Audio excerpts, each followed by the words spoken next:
Good afternoon, everybody. I hope you still have energy for 2 more sessions with us on the topic of energy performance assessment and certification, and everything related to it. I hope also the people online hear me loud and clear, and if you have any issues, my colleague Jasper is connected as moderator and he will support. Just drop your questions in the chat and we will sort it out. So as I said, our main topic is energy performance assessment and certification and everything around it. Today we have selected a specific aspect of this process, which is how to measure building performance and how to add operational rating to the very common asset rating that's currently in the markets. As I said, it's my pleasure and my colleague's pleasure, Jasper, to be the chair and moderator of this session, and we will try to make it as smooth as possible for all those of you here in the room and also those online. Before we begin, just a quick wrap-up of the background of all these activities. So this is an event organized by a cluster of projects. We are 11 ongoing projects on this topic that have been financed in 3 successive generations. You can see them on screen. I will not read them out loud. Those of you online, of course, you only see the roll-up displayed, but those of you in the room, you can actually see the physical roll-up. We brought it with us. And our motto, of course, is going farther together as opposed to going fast alone. We have this belief that only together we can make a difference.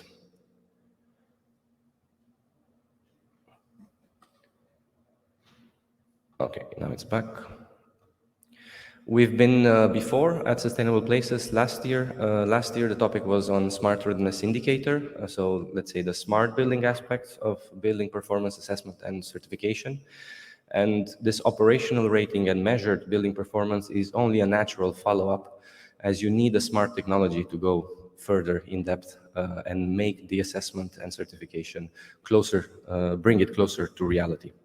And now we are here again, and a big round of applause for R2M Solution for making it happen again. Again, hybrid, basically 2 events in one, and being able to solve all the issues that are coming in between. We also participated in the Sustainable Energy Week last year, and this year we will be at the Climate Alliance International Conference.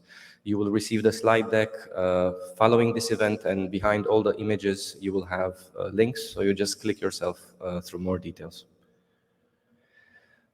2 new projects have joined the family this year. They started in July, Smart Living EPC and Chronicle. They are not actively involved today, but slowly they will become more and more active and join the family members in co-creating together. In addition, this year, there was a synchronicity and 3 additional projects. I would call them associated sister projects, Fresco, Beyond, and Moderate, which are covering topics as energy performance contracts. Usually it's the same acronym, EPC, but please don't confuse it. Then Beyond, that looks at big data and artificial intelligence, because the more you go into measuring, the more data you have. And Moderate, who is looking at creating an open marketplace for building performance data, and for all the different data sets that are in different ways collected in the different countries in the European Union. So now I get to the actual event. As I said, EPCs and everything around them. EPCs are becoming the centerpiece in the ongoing revision of the EPBD. There are many other policy instruments around them, like Smart Readiness Indicator, digital building logbooks, and so on, building renovation roadmaps. However, EPCs have the biggest potential to create a coherence framework between all these policy instruments so that they can actually work in practice, as they are intended to, of course. And we are getting now to our last chance to make a difference with the buildings when it comes to climate change. And if we are to have buildings that deliver, we need to monitor them. We need to measure if they are actually performing as they were intended to. So it's more and more relevant to go down this path, even if it's more complex than the current practices. In my opinion, I think we are at a fork in the road, and I think it's now the moment to choose. And often, as you can see on screen, the right decision on the right-hand side, meaning, is not always the best. So I have a strong belief that we should make this transition happen by working together and take the left road in this situation. Very quickly, the first session, we have 2 sessions of 1 hour and a half. We are 15 minutes more or less behind schedule, as the previous session was very close to this one.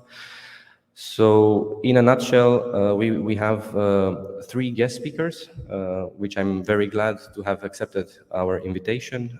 We have Shane Donatello from Joint Research Center, who is joining us virtually, Marlene Speakman, who is with us here in the room. Thank you, Marlene, for coming.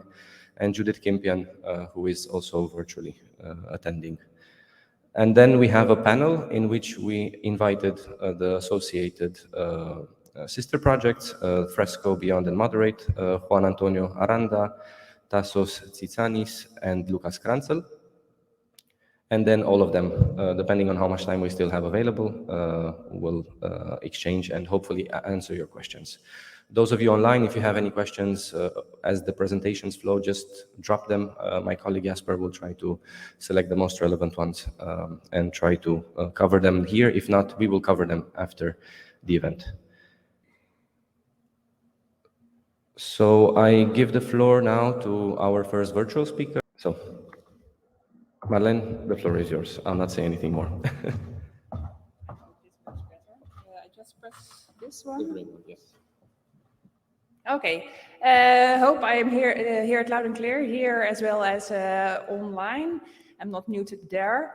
Thank you for having me here. My name is Marleen Speakman. I work at TNO in the Netherlands. TNO is a research organization. I am a scientist. I have a background in both building physics and social sciences, and so I like to combine my 2 domains. Therefore, I am working on energy performances of buildings and mainly also on the user aspect and the user behavior in buildings. I'm also the author of the Dutch National Energy Performance Standard and some of the CEN ISO EPBD related standards related to building physics. And actually those standards are theoretical standards, and today the topic is operational standards or operational models, where we link the theoretical methods to monitoring data to make them a bit more realistic.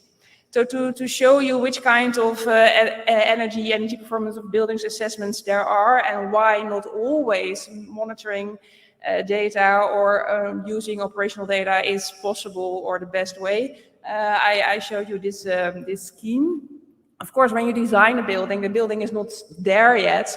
You cannot do anything with data. You have nothing to measure. So when you want to know, to predict up front, if I design a building, what will be the energy use of the building, we need models, we need theoretical standards or calculation assessments. So theoretical calculations actually are very worthwhile if we want to do predictions. As soon as the building is built, but still people have not lived in there, we can maybe upgrade that assessment a bit by using ad hoc monitoring, things like air tightness we can measure very quickly, and we can with that make the energy assessment a bit more realistic. But still we don't know what the user will do, and the user is very important. But as soon as the building is used, and we use that for quite a while, of course, we can measure. And we will see later in the presentation why it is so important to also look at measurements. Actually, we see that the energy performance certificates in a lot of countries are based on measurements, simply because it's much more easy to do and also much cheaper than making a calculation. But there are a lot of differences between those two, and I will bump up that as well. But if you measure an energy performance, if you measure a building assessment, then it's very hard to predict what will happen if I change something. If you replace the boiler for a heat pump, if you insulate the roof, what will be the energy use after that? So for that, we really need models. And also, if you measure it, what is that then, the end figure? What is the end figure?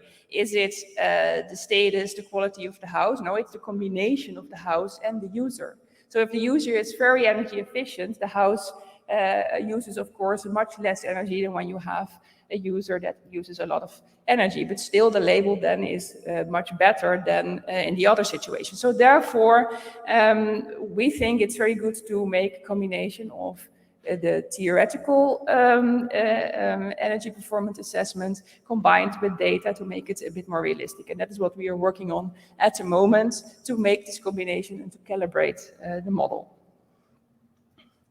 It's also good to realize that if you make a model of a building, the way you make that model and also the way you incorporate user behavior in that model depends on the aim of the model. And we work on all kinds of models of houses where the line of prediction differs. For instance, if you want to say something or know something about the flexibility of the building and improve the flexibility, the use of renewables, then the prediction is very short term. You want to know something about the use in the upcoming hours or the upcoming days. And then the way to incorporate that use is different than when you make a midterm prediction, for instance, for fall detection or fall diagnosis. And that is even different when you do, we want to do some predictions, for instance, for predictive maintenance. And I think the longest range of prediction is when you want to know if I'm going to renovate my house, what sort of measures should I take? What are the most efficient ones to take, the most, in the total cost of ownership, the best ones to choose? Then we talk about prediction, of course, over years and decades. And then we also have different ways to incorporate users. And that is what we talk about today. So why look at the actual energy use? We know that there are huge differences between houses due to the way they are used. If you look at a street of houses, in this example, we have a street of houses which all have, for instance, an E level. All the houses are the same, all have the same insulation level, the same systems, etc. If you calculate with a theoretical calculation the energy use, they all, of course, use the same energy. But if you look at the actual meter, then you see that there are huge differences. And we know there can be differences in a factor of 4 between different houses, purely by people using them differently. So, and if someone uses much less energy or uses energy in the house in a different way, of course, the optimal way of renovating it can also be different. And at least the how do you say, the cost effectiveness of measures is completely different when they differ so much. So the best things to do can differ. Therefore, we want to know more about what happens in reality. And also what we see, and this is a graph which is already almost 10 years old, that if you look at the average energy use per energy label, that we see a huge gap between what we think in theory is the energy use of the label and what in reality it is. And we see that poor buildings, the F and the G label buildings, use in reality much less energy than we think based on our calculations. And we also see that when we go to the very good buildings, the A label buildings, that we see actually in reality they use a bit. Okay, that was that in reality they use a bit more energy actually than we calculate in theory. And this is a graph we know that exists already for 10 years. This is a graph measured from the Netherlands, but actually now we see in more and more countries popping up the same results. We see it in Denmark, we see it in Belgium, we see it in Germany, we see it in Switzerland. And actually this is quite a general trend. So if you know this, you know that if you base, for instance, your payback times on the theoretical assessments, that you overestimate the effect of your energy saving measures. And that's, of course, what we don't want to do in these important steps in the energy transition. So therefore, we are trying to make our theoretical calculations much more realistic than they are now. And there are several ways to do that. The gap is caused by a lot of things. But one of the things which has a main influence, or at least an important influence, is the user. So by using data, and it can be monitoring data, it can be data from questionnaires, we try to replace this standard user in these theoretical methodologies by an actual user. And in that way, try to make it more realistic.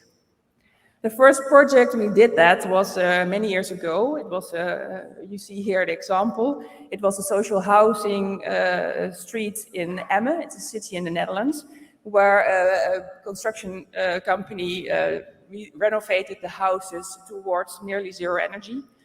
And there we had a lot of sensors implemented, and we tried to, how do you say, to improve the model, the prediction model with the sensors, and to make it much more realistic. And we actually quite succeeded. You see it here on the left, on the right. There you see the hourly temperatures on the ground floor, and the top graph is on the first floor, where you see that we were successful to match the temperatures and also the energy use of that building. And of course, it's not so very hard to make a very good model when you have a lot of sensors. So that's what we did here. But of course, the challenge is also make a much better reflection of reality with much less sensors, because sensors are quite expensive. And also it takes a lot of expertise to match these two. And also we want in the future, of course, from a lot of buildings to be able to make an operational rating. So also we want to go towards a step where we have less expertise needed to make this match. What was very interesting in this project is that we could see what happens actually, why these very well insulated houses used actually more energy than what we thought actually with our predictions. In the house were very well insulated, and people slept actually in the bedrooms with windows open. While in the theoretical calculation, we always assume windows are closed, because in this house we have like this mechanical ventilation system with heat recovery. So there's no need of opening windows. But because these houses were so well insulated, the house became warmer, the bedrooms became warmer, and people didn't like to sleep in these warm bedrooms. So they opened these bedroom windows. And here you can see the situation in Emmen after renovation was this green dot, while the yellow circle is representing the theoretical calculation. And you see, in theory, we thought the energy use would be like 7 gigajoules, while in reality, with windows in the bedrooms opened, in the unheated bedrooms, the energy use was 10 gigajoules, so 50% more than expected. And the neighbors didn't only have the windows open at night, but also during the day heated up the bedrooms, because they were working there and had their children sleeping there, studying there. And there you see the energy use of the neighbors went from 7, what we expected, to 14 in reality. So the energy use doubled there. So there you see, if you have a model of the operational rating of the house, you really also can see why energy uses are higher than we had expected based on the theoretical calculation. At this moment, we are working, and like I said, so making operational rating with much less sensor data, and also trying to make it much more easy to be operated, so that more people can use this operational data. That is quite a huge step, actually. This is an example from the BIM for Rent project, where we had data from an apartment building in San Sebastian, where we measured energy uses, hourly energy uses, which actually here we use sensors for, but normally we expect that a lot of houses in the future will have like smart meters, so that data is available. And here we used a very simple questionnaire. And also here we quite well captured what happened. Only the error margin is quite big. You see there on the right the energy signature of the house, where we look at weekly averages, weekly average outdoor temperature against the weekly heat demands of the building. And the energy signature of the measured and the calculated house really overlap, but we see a huge error margin. And I think that is one of the things, what really is the challenge. You can make easily a fit, but is it a realistic fit, or is it just a fit? And does the new situation do not represent reality also? That is a big question. So summarizing what I've just told, and also sharing with you the lessons learned, is that, yeah, of course, we already knew that user behavior has a big influence on the energy saving, but also on comfort and indoor air quality. And there is a gap between theory and practice, and that causes overestimation of the effect of energy-saving measures, which is quite important to realize when we are trying to do the energy transition. And if we go from theoretical calculations to operational rating, that will give a better prediction of the effect of energy renovations. But like I said, it's not so difficult to get a fit, but it is quite difficult to get a realistic fit. And we really need expertise to make these fits at the moment. And when we want to do thousands and thousands or hundreds and thousands of renovations during a year, and we want to use this system for our energy certificates, we really need to make the operational rating much simpler and usable for people with less expertise. So that is a challenge at the moment. And I think another lesson, we always say, when you make an operational model, know what the aim of the model is, because different aims ask for different models, and don't try to make the Christmas tree. Don't try to make one model that serves all your aims, because it is never going to work. So for whom is this operational rating important? I think for starters, it's the homeowners who want to renovate their house and actually have no clue at the moment what to do in their house, what is best for them in their situation, in their house, with their use. Also the government, of course, who wants to, as effectively as possible, use their resources that are scarce. Cost subsidies, always scarce, but also manpower at the moment. Try to get a constructor to renovate your house. It's quite hard. So we also want those resources to be used as effective as possible. We see more and more companies popping up who will try to give performance guarantees, and who wants to promise you that if you do a refurbishment, that you guarantee will save a certain amount of energy. And for them, of course, these operational ratings are also very important to be able to do that. And these tools are actually, I think, very important tools for the acceleration, but also for the upscaling of the energy transition that we really need at the moment.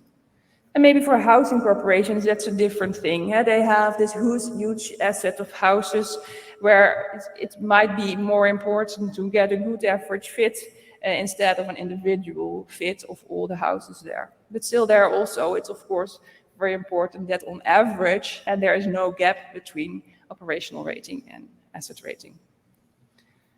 I think that's it for now.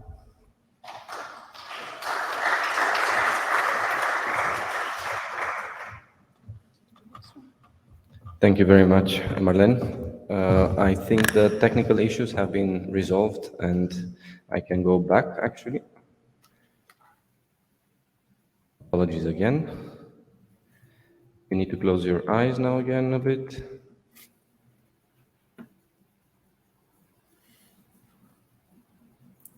I'm almost there. Do you hear me just now? Yes. Hello, Shane. Welcome. So Okay, this time the floor is yours. We can actually hear you, and you can click your way through the slides. Thank you very much. Okay. I don't see it. Maybe just not to tempt fate, because this is when everything went wrong last time.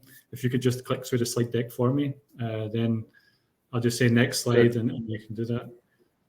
Okay, we can do it like that as well. No problem. Okay. If you could, again, please speak up so that we can hear you louder in the room, that would be great. Thank you. Okay, thank you. So I work with the Joint Research Centre of the European Commission, and we deal with a lot of sustainability policies. And myself personally, I've been working for almost the last 7 years on the development of levels. And also that has got me involved in other key EU policies that have a relationship with EPCs and NZEBs. And basically, I'm just going to talk briefly about this in this presentation. So if you could go to the next slide. And you can see my presentation is split up into five kind of, sorry, I can only see half this slide. Hold on. It's split up into about 5 different parts. So the first part is just to touch on those key policies, then go into a bit more detail with one of those, which namely levels, Then I'm going to talk about the energy performance gap from the perspective of Levels. Then also going to talk about how Levels itself as a framework points towards life cycle carbon, and then also to finish talking about the life cycle carbon gap, which is also going to be an issue that we face. So if we go to the next slide. So here you can see basically the core of everything in the diagram on the left is the EPBD, the Energy Performance of Buildings Directive, which I'm sure you all know very well. And then from this directive and the associated standards, you can see member states then come out with their own ideas of how to do energy performance certificates and to define an NZEB. And my personal opinion is that far too many different interpretations and ways of doing this in different member states. I think it's a real problem, and we should try and harmonise and become more unified in how we do this between different member states. But in any case, now things are moving. So we have a new proposal for the EPBD, and we're moving from, as you know, zero energy buildings to zero emission buildings. So that makes life cycle carbon all the more important. And that's I'm going to touch upon that later on in the presentation. So if we go to the next slide, I just want to explain here something about green building rating schemes. So you can see this is not an EU policy as such, but it's an important market development. But you can see here, I've put this kind of green cloud on the right-hand side, and then you've got the policy things on the left-hand side. And you see they're not really interacting right now. So they're kind of separate entities, so to speak. And I think that's especially the case whenever you're an international green building rating system scheme. It's quite hard for them to actually try and engage because of all these differences that exist at member state level. Okay, so if we go on to the next slide. Here, you can see the green cloud, which is associated with a policy called the EU taxonomy. And this is a voluntary policy that is used to define what makes an economic activity green in terms of any one of 6 environmental goals. And you can see here, if we zoom in specifically in that taxonomy for the economic activity of building new buildings and for the environmental goal of climate change mitigation, there's a very clear technical screening criteria on this where it says the new building must be, in order to be a green activity, this construction must be 10% better than NZEB, whatever that NZEB is in that member state at that time. And the way of proving this is by an EPC. Also in the taxonomy for large buildings, they want to do a life cycle carbon assessment. Although they don't dare to set a benchmark, they're just saying do the assessment and see what comes out. Okay, on the next slide. Another policy, which is one I know best, is Levels. And you can see again, the green cloud's very much overlapping with the EPBD, the outputs of the EPBD. And Levels is another voluntary policy, and it has 2 indicators in particular. It has indicator 1.1, which is all about use stage energy performance. It's all about EPCs and NZEB in terms of zero energy. But also it has indicator 1.2, which is about life cycle carbon, which is also is the new NZEB, which is this new zero emission building. And of important note with Levels is the methodology for doing life cycle carbon is what the taxonomy is asking for. So when they ask large buildings to do a life cycle carbon, they refer directly to Levels. And then the new proposals for EPBD, they're also referring to the method for life cycle carbon in Levels. So it's giving a much bigger spotlight on the Levels framework, especially in this indicator 1.2. So if we go to the next slide. Yeah, so I'm sorry, I can only see half of my slides, so I can't read it off word for word, but just to tell you what Levels is and what it is not. So basically Levels is a common language with the idea of creating a shared understanding of what sustainable buildings are. It's also an assessment and reporting tool for measuring the sustainability performance of buildings. And it's based on 6 macro objectives, which I'll explain briefly soon. What it is definitely not right now is Levels is not a green building rating scheme. So it shouldn't be considered as a BREEAM or a LEED type thing. And one of the biggest reasons for this is because Levels itself does not set benchmarks. Rather, it's all about setting ways of reporting so that everyone's trying to report in the same way. But it doesn't say what number's good, what number's bad. So on the next slide, I'll just mention a bit more about the actual structure of Levels. So you can see in this hexagon, it's basically composed of 6 macro objectives. And I won't waste the time to name the name of the macro objectives, but I can just tell you that the first 3 are all about environmental. So it's energy, materials, and water. The 4th and the 5th are more about social. So it's about indoor comfort and resilience. And the 6th one is all about life cycle costing. It's about economics. And then on the next slide, you can see each of these macro objectives are split into different indicators. So if you look at how it's sliced up, you can see there's anywhere between 1 and 4 indicators per macro objective. And in total, we have 16 indicators right now. And so on the next slide, the final part of the structure of Levels is that these concentric hexagons, if you like, and so basically there's 3 levels to each indicator. So you start, these progress with time through the building project.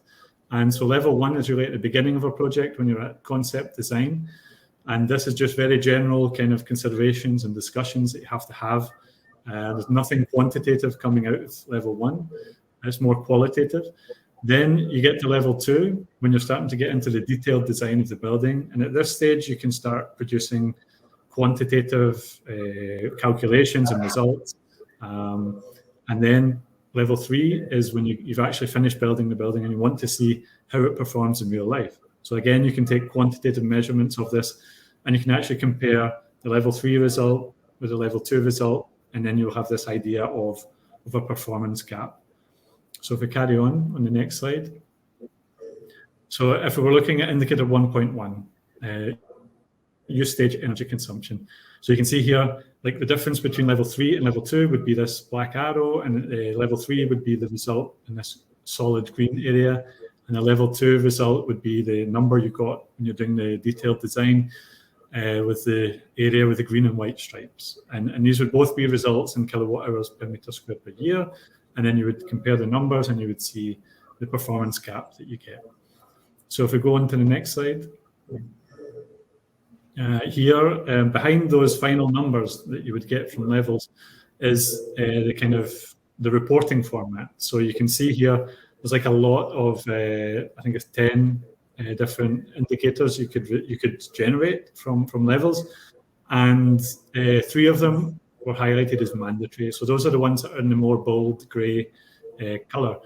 And basically this was non-renewable primary energy, self-used, and then it was exported renewables, if you do export any renewables, and then the balance, which would be the first one minus the second one, to give you this kind of net result of non-renewable primary energy. And then, so the reason we chose those 3 as mandatory was because we thought that was the best fit for all the existing methodologies that, you know, if some countries are only asking for non-renewable, we can't ask for total. But if countries are doing total, then as part of that total, they'll always have a non-renewable component. So they can always break it down and give us the non-renewable part of that. So this was why we chose those as mandatory back 2 years ago. And but really, if you think about it in real life, those, you know, electricity meters you're reading do not give you a reading in non-renewable. They don't give you a reading in primary energy, first of all, but they don't also neither do they give you a result in non-renewable and renewable electricity. So, for example, so really, if I had to pick one of these indicators, maybe the best to kind of compare a performance gap analysis would be the total net primary energy balance. That would probably be the best Levels reporting to pick, but that's only optional right now. So if we go on to the next slide,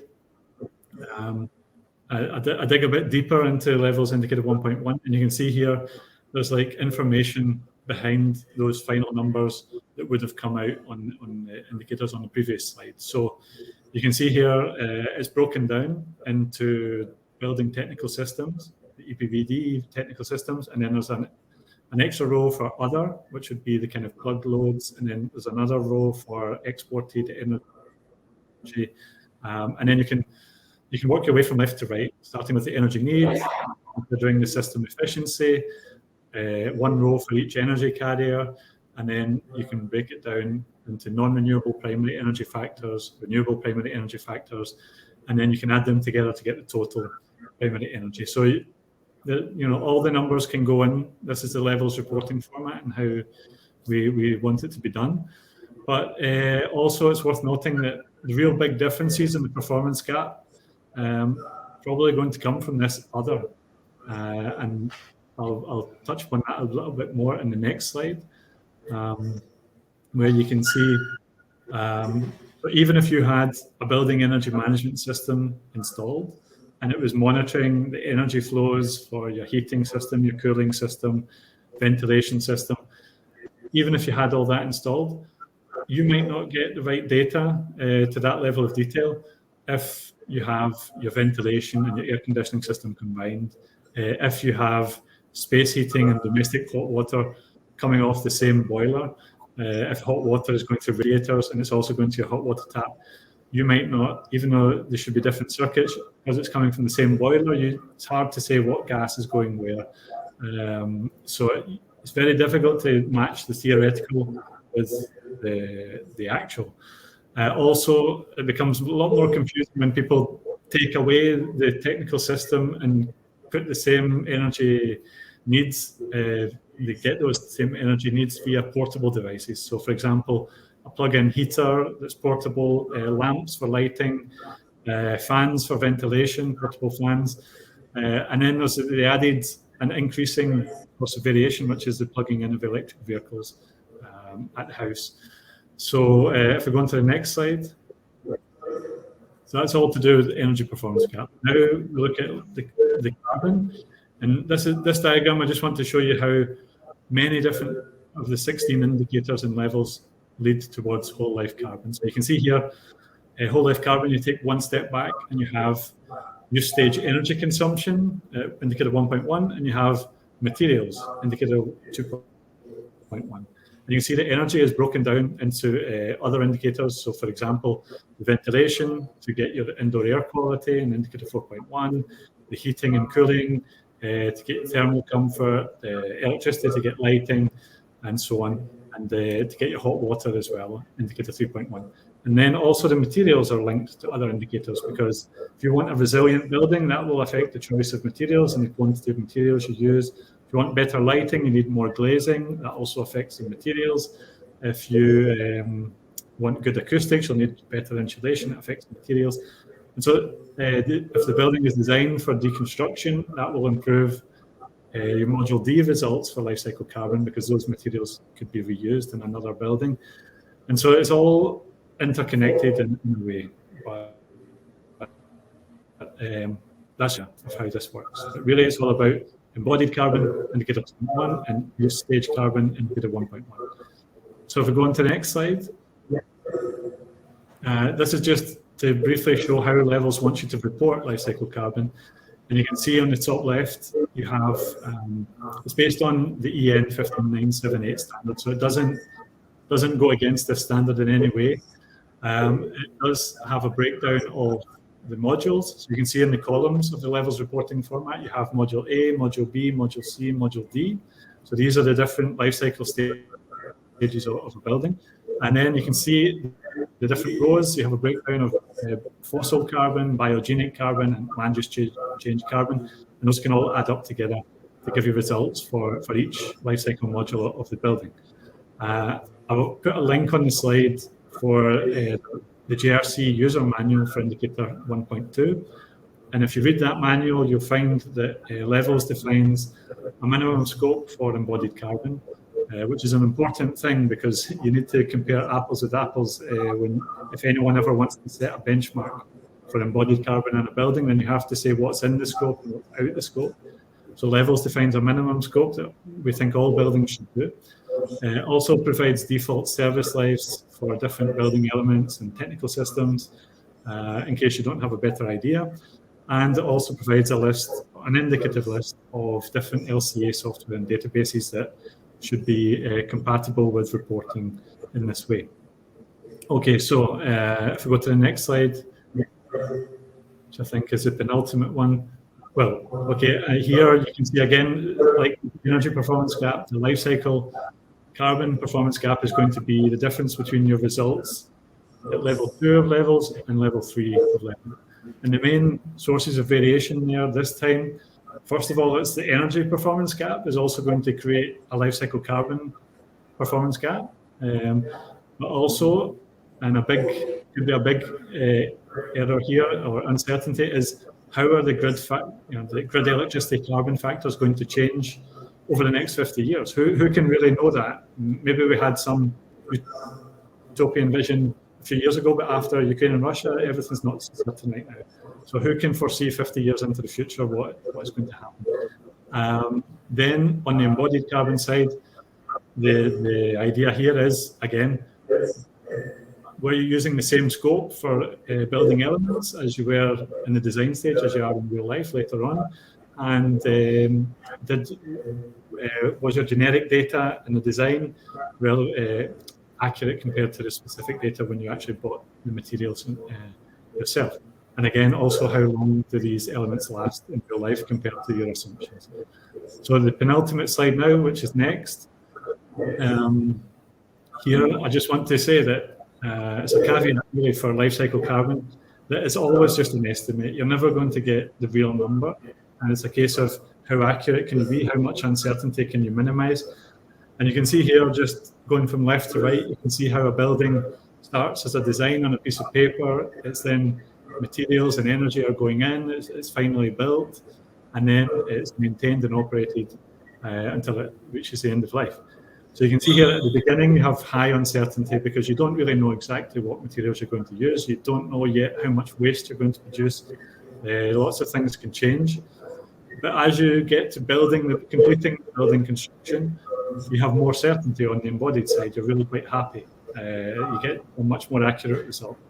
But then the occupation phase begins, and all the assumptions you make about occupant behaviour can go out the window. You really don't know if people are going to decide to do a big renovation, if there's going to be lots more people using it than you expected, or lots less people, if the grid supplies are going to change, and so on. So there's lots of things that can change and increase the uncertainty of your life cycle carbon. So it's just this constant estimation exercise, and you have higher level uncertainty.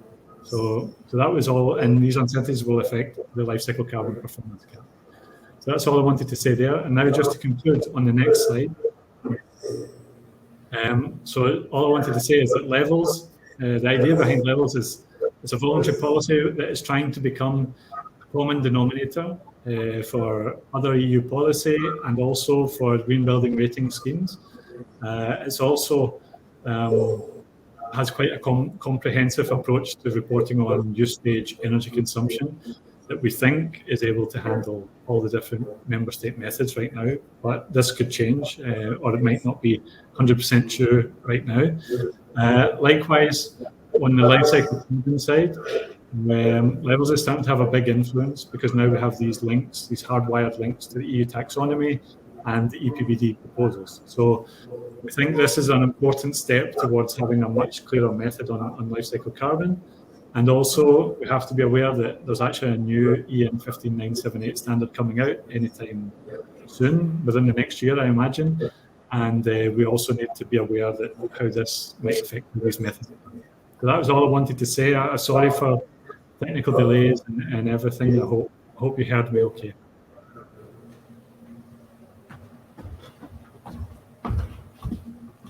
Thank you very much, Shane. Please stay with us. We will address questions after the third guest speaker finishes their presentation. Now you have seen already Marlene's presentation. I'll quickly click through it. And now we arrive at our third guest speaker, Judith Kimpian. She's also joining us virtually. Judith, I hope you can hear us, and I hope we can hear you. If you could say hello. Hi everyone. I'm not sure if you can see my screen.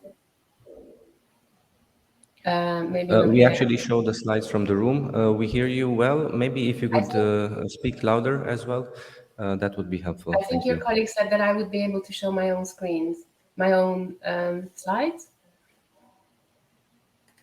We are displaying your slides. Normally you can click through them if you want, but I can also do the same as I did for Shane. You just tell me and I change the slide. I think the easiest thing is if because I'm sharing my screen. So if you can you see me scroll to the next one?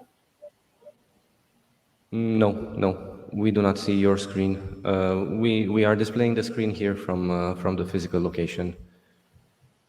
I think it's better if you look at that screen as well, so that I can't see that screen. So I'm just gonna talk to the slides, and I always just say next if that's okay. Yeah. And I hope. Perfect. So the floor is yours, Judith. Thank you. Matches. Thank you. So good afternoon, everyone, and many thanks for inviting me to contribute to this event. I'm really excited to hear from the speakers how much you have all been doing to progress this topic. It's really fascinating to hear that Marlene's work is also based on studies of performance in use, and you will see some examples of from me of why feedback from buildings in use is so critical for us to be able to build net zero architecture and for this to become really ubiquitous. It's great to be able to watch your update, Shane, and hopefully I won't overlap too much. In any case, you will get from me the architect's perspective on the performance gap and why the operational ratings are so critical to close this gap. Next, please. Just a quick snapshot of who I am. My name is Judith Kimpian. I chair the Sustainable Architecture Group at the Architects Council of Europe. I was also part of the high-level steering group, the World GBC's Leaders Forum, working with the RIBA as part of their climate action group.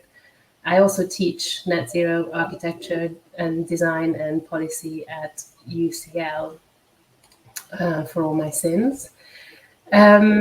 The Architects Council is an association of architecture bodies across the EU, so 43 member organizations across 31 countries and representing over 16,000 architects. Next, please. I'm not sure if we're on the same slide about the Architects Council, but we also work with other global organizations, with the UN NGOs, and with the various EU ministries, as well as the Council and the European Parliament. Next slide, please. In terms of research outcomes, my background is in architectural design as well as research, the outcomes of which informed our advice on the revision of the EPBD, the EU levels framework, the work of the Architects Council, obviously, on sustainable architecture. And I'm also the author of the book called Energy, People, Buildings, Making Sustainable Architecture Work, which looks at why feedback is so critical in the construction sector. We also, the research that we completed together with UCL has informed Architects Declare's guidance, LETI guidance, and the RIBA's post-occupancy evaluation work, as well as CIPSE standards in the UK. The Architects Council is an organization representing really over 500,000 architects, and we have been very actively promoting the development of the EU Bauhaus initiative. And we have really greatly supported the work of the Baukultur movement and its development of the Davos 8 criteria. People often say you cannot capture quality, but that's not quite true. I really highly recommend to look up this Davos Baukultur quality system, which together with the levels program forms really the fundamentals of ACE's positions on EU legislation, which is actually really rather simple. We do realize that we have to redefine building performance. We really want sustainable built environment, the environment debate to go beyond energy consumption only and take a more comprehensive view of building performance. So not just the resources used, but also what we are achieving with them, which is comfort and well-being, climate change resilience, and the value that we create, the social and economic value that we create with them. And we really want to do that over the building's lifespan, from product to construction to use, end of life, and beyond. After all, we spend over 90% of our time in buildings, and really 100% of it, most of us, in the built environment. And to this end, we really have very actively engaged with the Levels projects. We were also as a member of the High Level Steering Group in the development of the program, but also getting our members to participate in the pilots and the rollout of the Levels program. And this is perhaps a slightly more simplistic view of the indicators, Shane, that you have presented already. But yeah, we often, as architects, we often say we have to start with the value creation, because that is what's really driving our investment. We really like Levels because it takes a wider set of KPIs across the whole lifespan of the building. And we envisage that these reporting metrics will underpin all future EU legislation on building performance, including the Energy Performance of Buildings Directive. And we're really hugely inspired that the latest version of the revision of the EPBD that is now going through the Parliament is already taking a broader view and referencing Levels both in name and in content, as Shane mentioned.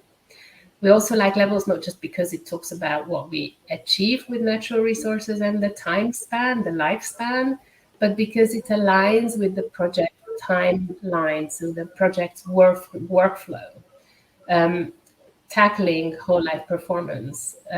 You can really use Levels to report targets and description of how they might be achieved at an early stage, when you don't really have a lot of data, to the calculated performance against targets, and then reconcile that with the performance against these initial targets.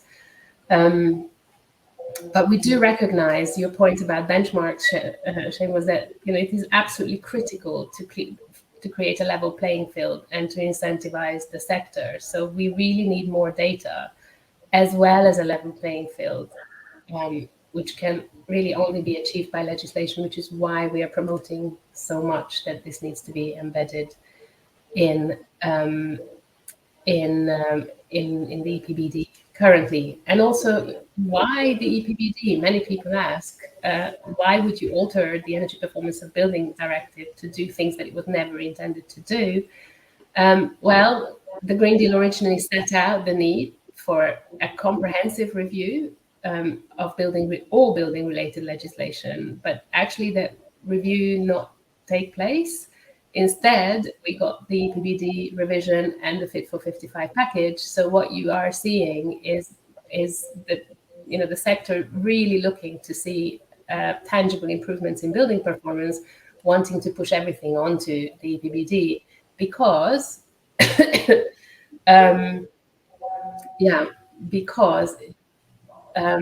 and you wonder, why architects would be so keen on this. And actually, as Andre said before, we have a once-in-a-lifetime opportunity to really, you didn't say the word Dieselgate, but I often use it in the presentations because, we have all learned to tell the difference because of Dieselgate between in the lab performance and as driven performance, especially if you happen to own an electric vehicle. But few are aware that in construction too, we only measure and report efficacy and not actual effectiveness. And I'm not sure how many of you are familiar with the difference between the regulated and unregulated consumption versus, so the regulated consumption versus measured performance issue. But effectively, we're not regulating, and actually through the smart readiness indicators, we have now started to at least mention control systems, but effectively equipment and as-built factors and operating conditions, and in particular operating conditions, are very unrepresented in the current calculation metrics of the EPBD.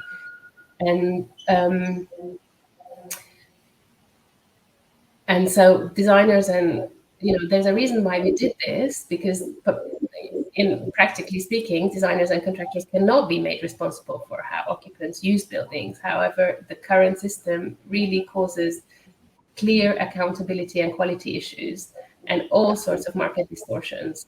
And most importantly, we actually, as Marlene touched on this, we don't actually and adequately plan for human factors in design, construction, and operation of buildings, nor for the building's long-term resilience. So the building stops when we hand it over, and that's that.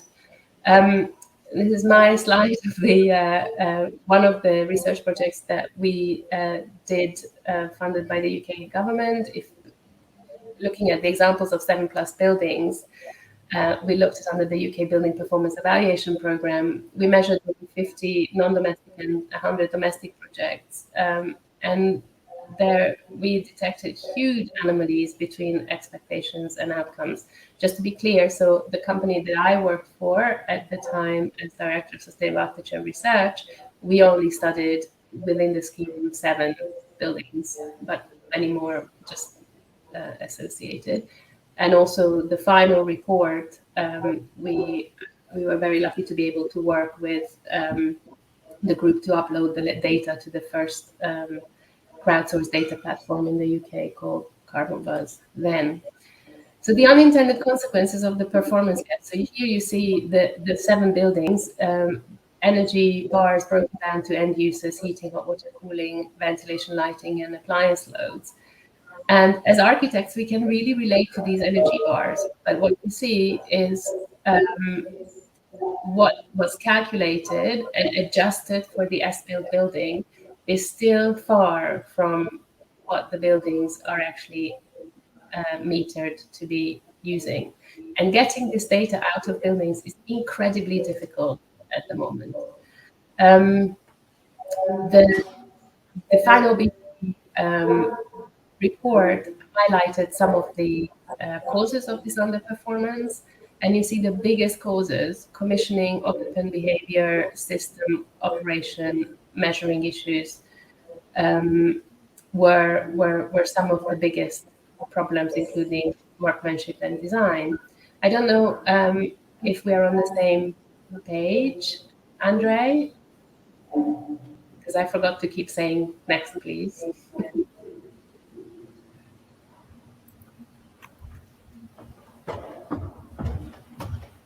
Yes, sorry, I was away from the microphone. Yes, my colleague Jasper is synchronizing, as online you are sharing the screen, and here we are clicking. Oh, he's brilliant, thank you. So I'm Maybe now on the measuring.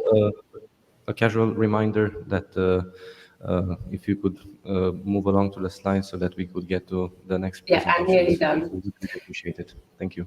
Yeah, so the measuring indoor environmental quality and the role of building management systems and how critical they are. Naturally ventilated building can use double its consumption because a little button, a little sensor, and a little profile on the building management system is not enabled. So instead of enabling CO2 and temperature triggers, if you only enable the CO2 triggers, huge problems happen, and unfortunately people don't notice these. Just an important emphasis on occupant satisfaction. So these are the building and also the link to personal experience. So this is these are the buildings that rated worst in terms of occupant satisfaction. These were the lowest energy consuming buildings, really designed to be naturally ventilated and as simple as possible. The most complicated building, and the building that had one area that occupants really hated, actually marked everything down in terms of performance.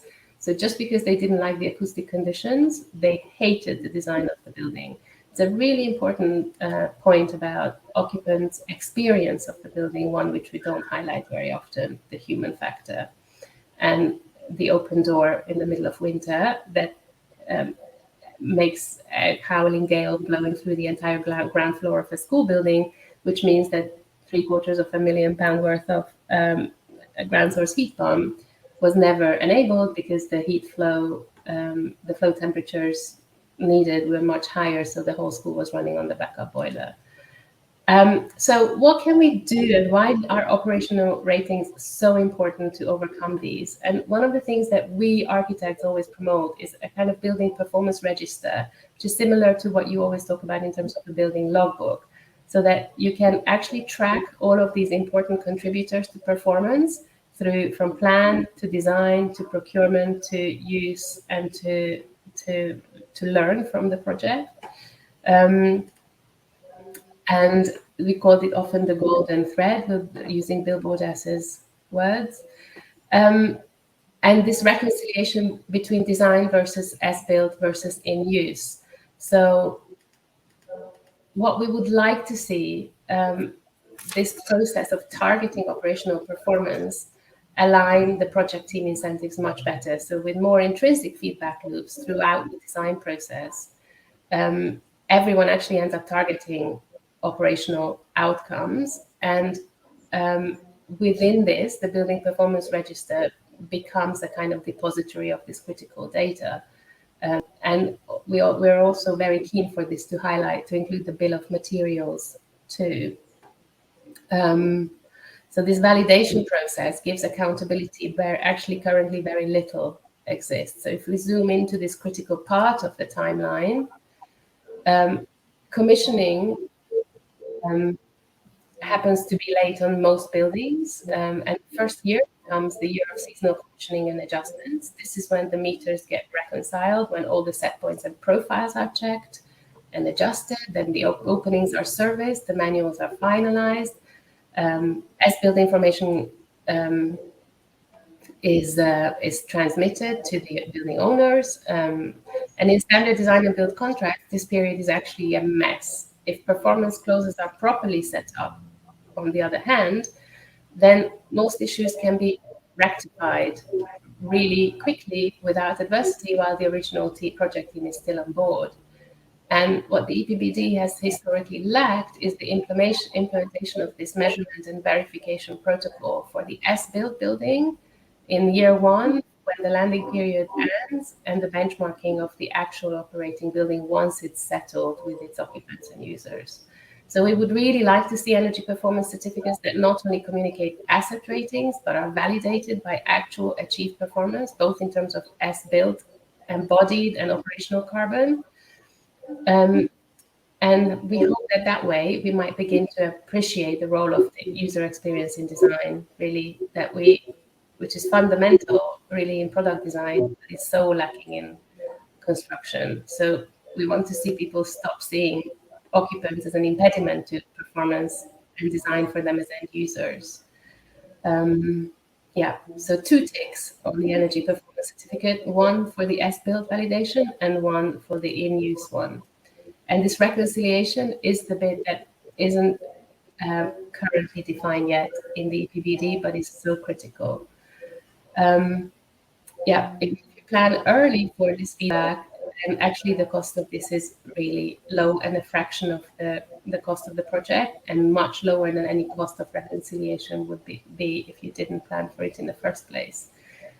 Just to sum up, so EPBD priorities are obviously, we see this process as a facilitator of high quality architecture, and the fundamental aspect of the new European Bauhaus movement. We want to see a comprehensive approach to building performance at different levels, and the validation and disclosure of performance with inspections, and very big emphasis on inspections, and of course the data and benchmarking, supporting a neighborhood approach, nature-based local solutions, and effective financial incentives. A quick image to summarize: actual reductions, accountability, and user interface design. So that it will really be possible to find buildings that are both inspiring architecturally and perform to net zero standards at the same time. At the moment, these buildings are really quite difficult to track down. So to address the climate emergency, we really need to progress faster to net zero. And it's quite critical to bear in mind that net zero doesn't deliver architectural quality, but that architectural design has the power to mainstream net zero. And those at the forefront of using feedback in design will likely to continue to lead the way. Thank you.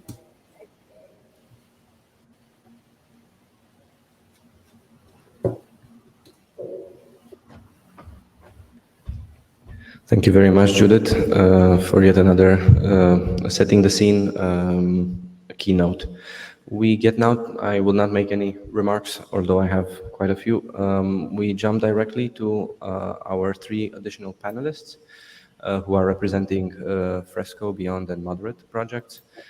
They will start first with a few slides, and I kindly ask all of you to keep it as short as possible. Of course, still need to cover the basics. So the first in line is Juan Antonio Aranda. I hope you can hear us, and yeah, the floor is yours.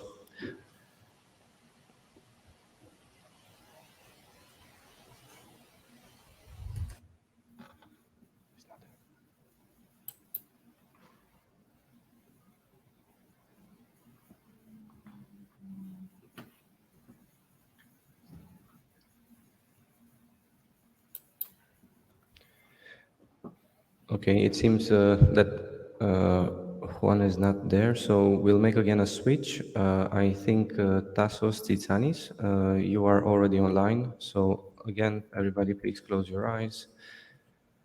I'll jump to Beyond presentation. Here we are. Tassos, the floor is yours. So my name is Tassos Tsitsanis. I'm from Suite 5, an SME located in Cyprus. We work on the big data and analytics domain, and actually in the Beyond project, as Andrei mentioned in the beginning, we are working on around big data from buildings. And if we can go to the next slide, because the time is too limited. The next one. Okay, here. I will start with a very brief information about the motivation behind Beyond. As I said before, we are working with big data that are generated by buildings, and the motivation behind it and the rationale behind it has been the fact that we are dealing right now with the trend about decentralization and digitalization of the whole energy system. And this decentralization mainly trend brings a lot of new assets and a lot of distributed energy resources across the edges of the system. And these new assets actually and resources are associated with huge amounts of data, are generating huge amounts of data that are not reachable anymore or at all, actually, by the traditional stakeholders that are affecting the operational of the whole energy system. So, in this sense, and since the edges of the system actually is dominated by the building sector, we realized that there is a growing need and an emerging need for the different stakeholders to increase their data reach and actually obtain access to this data that are generated from the buildings in order, first of all, to facilitate the realization of their optimization objectives on the business side, but on the other hand, support also the decarbonization objectives that have been set across different sub-value chains of the energy system. And in this sense, we needed, if we go to the next slide, we introduced solutions that aimed at the integration, actually the data-related integration of the value chain in order, first of all, to facilitate data transactions and data flows across different stakeholders. And actually, when we are talking about data here, we're talking about building data. And on the other hand, the realization based on this data and the intelligence that can be extracted by them, the realization of new services and new service flow across the whole value chain in order to support the evolving and the paradigm shift actually of the energy system in order not only to optimize the internal performance, the intra-building performance, but also facilitate the introduction of buildings as new market actors across energy markets. So, in a few words, if we go to the next slide, the main innovations of the project are mainly drifting, let's say, in the area of big data and big data management. So, we are introducing tools that will allow building stakeholders, building managers, facility managers, ESCOs, to effortlessly upload their data and actually make them available in a common repository, if we can call it like this. Actually, this is a huge platform, not only a repository, but we introduce the mechanisms for and the different methods actually for uploading different types of and heterogeneous types of data over the Beyond platform. And this, of course, needs to happen in an interoperable manner. So we support and we invest a lot on the interoperability part in order to allow different data assets to be available across a wide range of stakeholders. Of course, this comes together because we are dealing with non-expert data users. This comes together with intuitive interfaces for data exploration in order to allow different stakeholders to find and retrieve data in an easy manner in order to use them for their internal operations.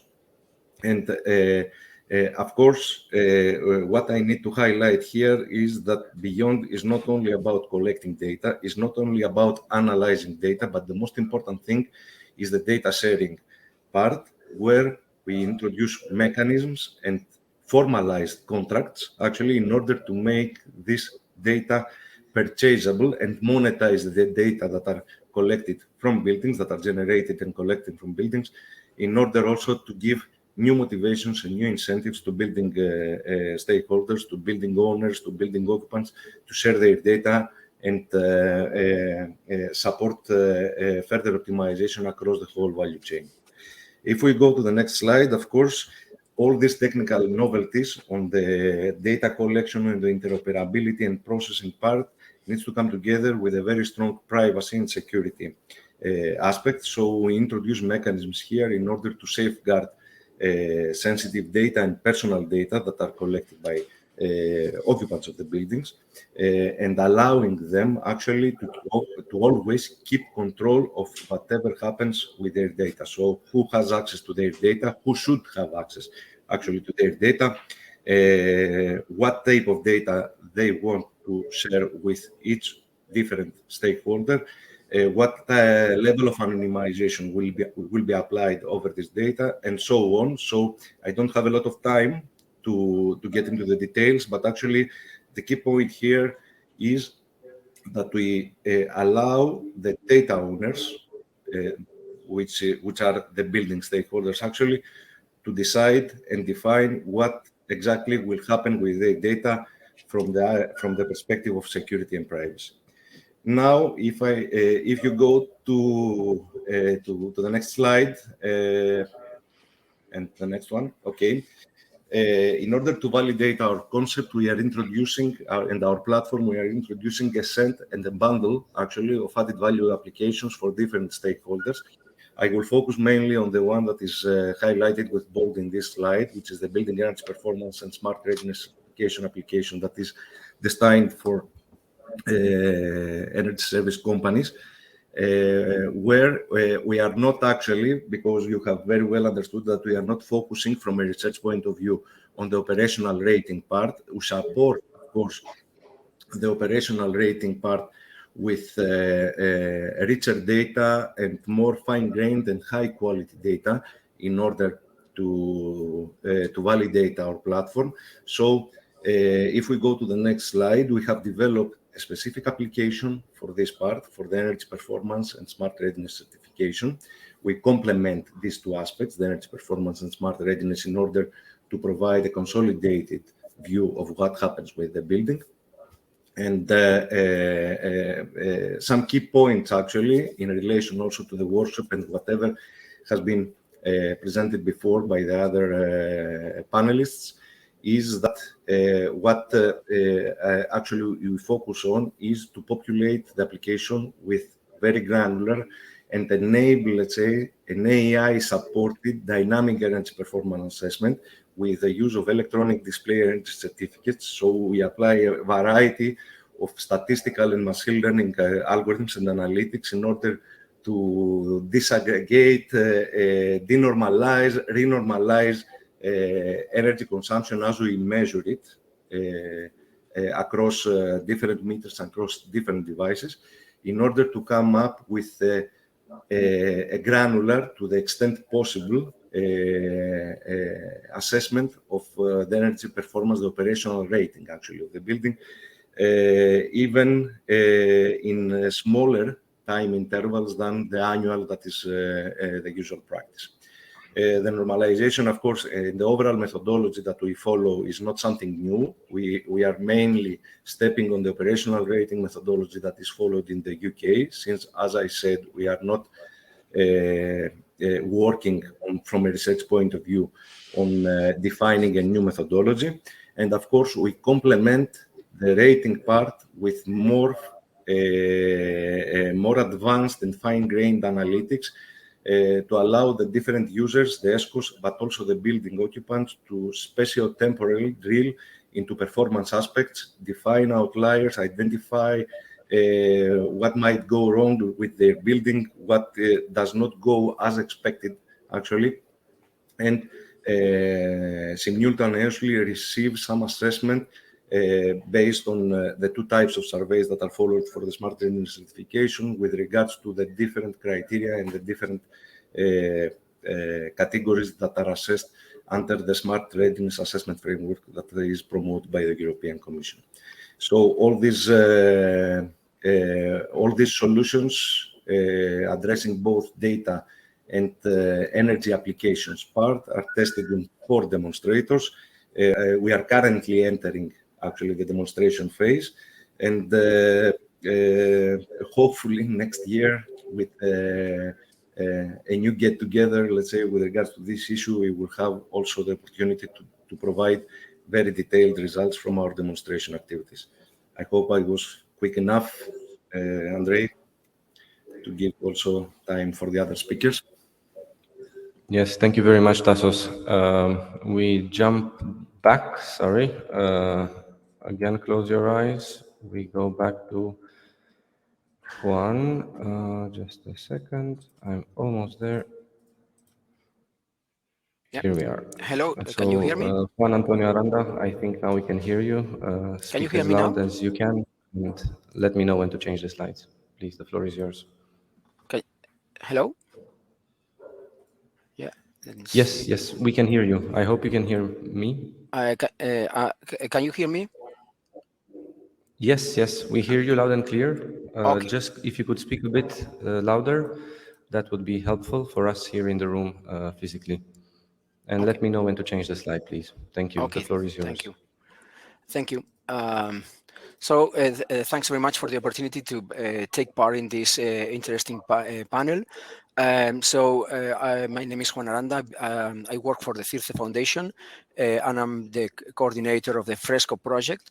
This project deals about the innovative energy services and business models, and it is mainly applied for residential sector. So these solutions based on intensive data usage from buildings is already in place in many third sector buildings and commercial buildings, but it is still far away from the residential sector.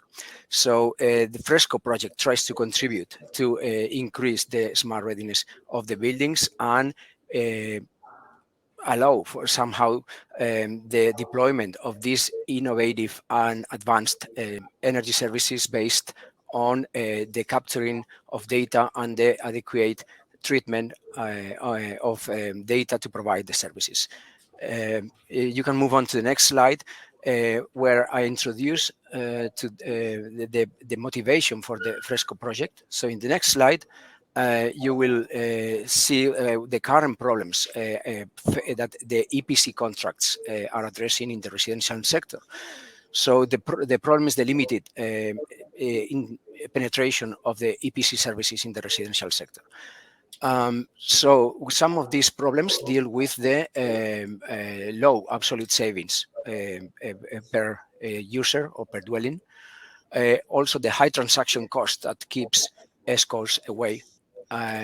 Important also to remark the problem with the owner-tenant dilemma for the investments in new, more efficient energy systems in the residential sector. Another important problem, the low generation and storage levels in this sector. And finally, the lack of data, the real-time data for the provision of these advanced energy services. So this keeps customers away from the participation in electricity market, not to mention about the lack of access to demand response markets in many countries. Next slide, please. So for this, the Fresco project tries to address these issues by creating a new concept of energy performance contracts, which are based on the usage of data for two purposes simultaneously: for energy efficiency through smart algorithms, behavioral change, and automation, but also the provision of grid management services to the grid through demand response mechanisms. So in this, we encompass a number of new services that include building retrofitting, generation and storage, flexibility services, energy efficiency, self-consumption optimization, and other possible potential non-energy services that might be also deployed by means of the same data capturing infrastructure. Next slide, please. The idea is to move from the traditional ESCO EPC system, in which consumers benefit from services and enjoy some efficiency, to a system in which we add this efficiency, enhancing the services with automation and self-consumption optimization and user behavior improvements, by using this data also to provide services to the grid by means of demand response aggregators, and obtain an additional revenue stream from the provision of these systems to the grid. So this would reduce eventually the payback time for the infrastructure to be set in place, and reduce this so far long payback periods, making attractive the new P4P energy services in the residential sector as well. Moving on to the next slide. A number of possible energy service proposals in which we are working include smart retrofitting solutions, including data monitoring, informative billing, smart readiness certification. Of course, we also include energy efficiency systems, the traditional ones, plus also additional, including energy management, personalized energy analytics to induce behavioral changes towards a more effective usage of energy in the buildings. Some of them could be through automation and control. And a big and important part of the services would focus on demand flexibility extracted from the participating buildings through blockchain-enabled systems to allow for smart contracts to expedite these events of flexibility to the grid, including BPP configuration and explicit automated demand response services. And finally, a number of possible non-energy services that could be valuable for the users, for the residents, such as comfort preservation, air quality, noise reduction, and security and surveillance. Moving on to the next slide. These services are all based on a P4P approach, in a pay-for-performance approach, in which performance needs to be measured. So it is important to design the right baselining and forecasting algorithms that enable a dynamic, continuous measurement and verification, both of energy savings on one side and short-term regular verification of flexibility upwards or downwards provided to the grid. So these energy performance methods can also apply to non-energy services, by measuring the actual scoring with respect to the targets for whatever the service is, whether it is comfort, noise, or air quality. Moving on to the next slide. We also intend to demonstrate all these services or in a number of different demo sites. And we are now halfway through in the deployment of these solutions in the 4 selected demo cases, which are a residential building in Madrid, also a single house family residential buildings in France, single family residential buildings in Croatia, and finally a commercial building, in this case a hotel in Greece. So we are now starting this demo site, this demonstration phase in the project, and hopefully will be successful. And if not, at least we'll be able to learn enough for our next step deployment of these advanced services in a future. I think that we need to include the residential sector in the decarbonization targets of the European Union, and the best way is by enabling this kind of smart tools to be used also in this residential sector. So that's all for my side. Thank you very much, and I will be glad to answer questions later on. Thank you. Thank you very much, Juan. And we move on now quickly to our third panelists. Just a second to go through the Beyond slides first. Apologies again for the technical issues. Lucas Kranzel, the floor is yours to say a few words about Moderate project. Thanks. Can you hear me? Yes, yes. Again, if you could speak as loud as you can, that would be very good. Okay, I will do my best. Hello, everybody. I'm happy that I can share some ideas and concepts about the Moderate project with you. I'm Lucas Kranzel. I'm working at TU Wien, the Technical University in Vienna. The project Moderate actually is coordinated by EURAC. Moderate stands for Marketable Open Data Solution for Optimized Building-Related Energy Services. And the underlying idea, the underlying aim, objective is to come from data to wisdom. So what does it exactly mean? Next slide, please. From data to wisdom, there is a lot of data available on buildings, but often it's not accessible. Often it's subject to data privacy issues.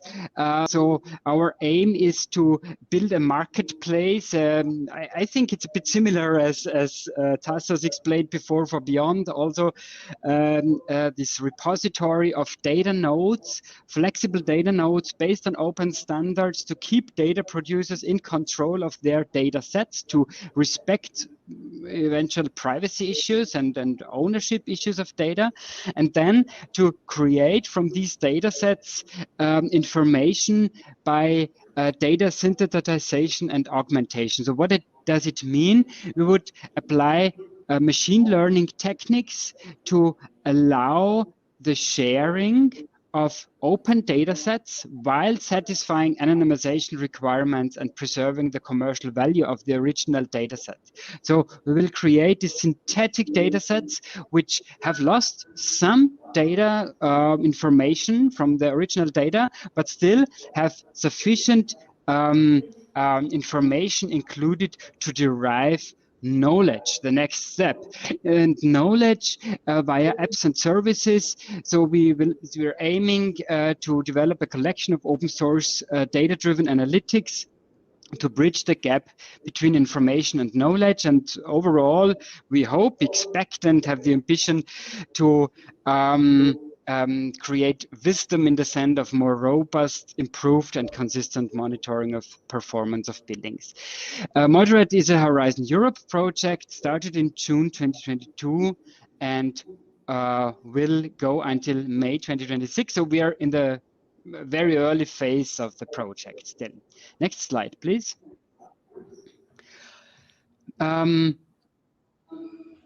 Moderate's ambition is to develop data-driven tools for different stakeholders. So different type of users like facility managers, utilities, utility companies, real estate companies, the real estate sector as such, ESCOs, policymakers, and each of them, they all have different needs, expectations, and so the Moderate platform, the Moderate marketplace, will develop different features like system management, building optimization and assessment within energy communities, or decision making on local municipal level.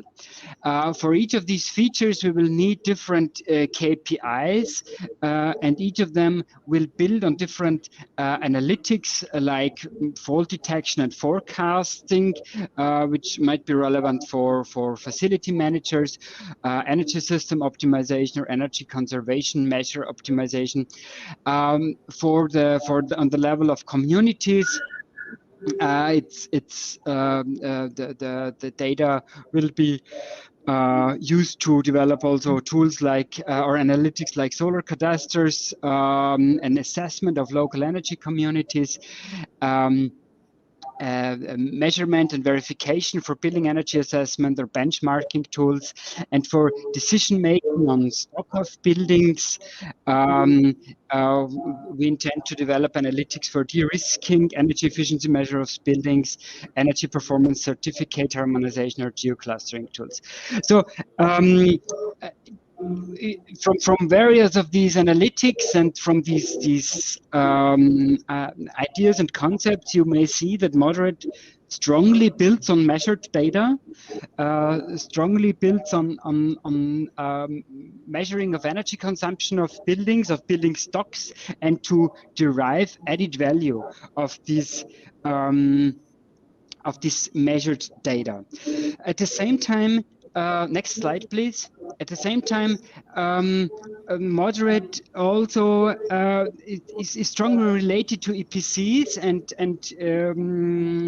methods to set up EPCs, calculate indicators in EPCs. And there are several links here. So on the one hand, within Moderate, we intend to make use of EPC databases as data sources. But on the other hand, we expect also that the machine learning algorithms and synthetic data sets in Moderate and the marketplace as such will also be valuable for different stakeholders and users to derive more insights from EPC data on building level, on local level, national, and even EU level. So in that sense, I see a lot of links between the projects which are presented today, and also this topic of measured data operational rating and the project Moderate. And yeah, looking forward to future collaboration, more communication. Thanks. Thank you very much, Lucas. So normally now we should get to the Q&A and the panel discussion. However, we started 15 minutes later because the last session was very close to us, and we lost some time with the technical sessions, and we are actually 7 minutes behind on the normal, plus the 15 that we lost. So I kindly ask for everybody's understanding that we will skip the Q&A only if you have a burning question now. Otherwise, I encourage you to stay connected to all these activities and initiatives. And I have a strong belief we will, all the people that have made this first session possible. Thank you very much to Marlene for having come here in person, and all the virtual speakers. I have a strong belief we will be in contact to take this to the next step, because I see we are very much aligned. We know the why, we have tools, we have even financing, innovative business models. I think it's just the how that we need to really figure out together, how we can actually make this work at a larger scale than it's being done today. So we will take a short break. I will not keep you connected just to save time. So 5 to 10 minutes until we jump to the next session. And in the next session, we will be looking at the projects of the next generation energy performance certification cluster, 11 projects, as I said, and we will be hearing from each consortium via their representative how they are actually doing this or what other things complementary to measuring building performance and operational rating they are currently implementing or have already or plan to do. So in 5-10 minutes, we will continue with the second part of our workshop. Thank you everybody again for your understanding with the technical issues.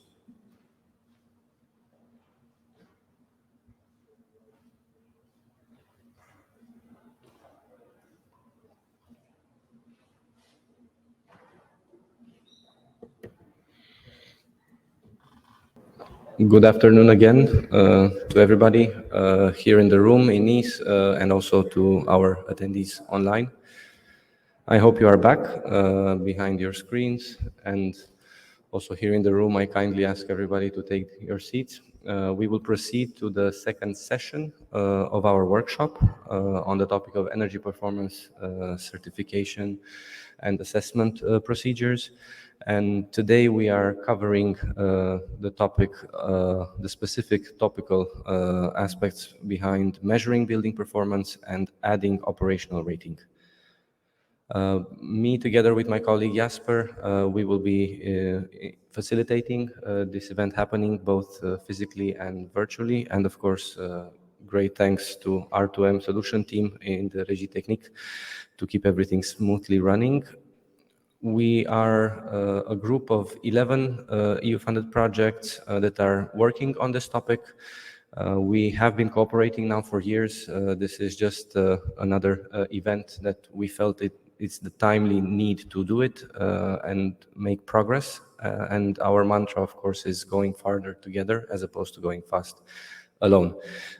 Those of you online only see the roll-up on your screen, but those of you here in the room, we also have the roll-up here with us and a few roll-ups of the sister projects in the cluster.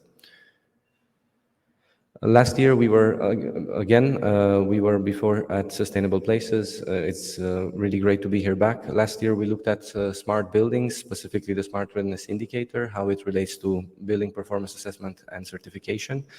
And it's only natural that this year we continue with what smart technologies can bring for buildings, which is more measurements, more data, and how to leverage this with a specific purpose. We also organized at Sustainable Energy Week an event, and this year our next event as a cluster will happen at the Climate Alliance International Conference. Behind all the images on the slide deck, which I'm sure you will receive together with the recording of the session, there are links so you can go in further depth about what each project is doing and what we have done as a cluster. Two new projects have started this year in July and have joined the family. They are not actively involved today in the session, but they will soon take part. This year we also explored the synchronicity with three sister projects, which we call associated projects, Fresco, Beyond, and Moderate. They presented in the first session of our workshop. And they are dealing with financing, innovative financing, business models, energy performance contracts.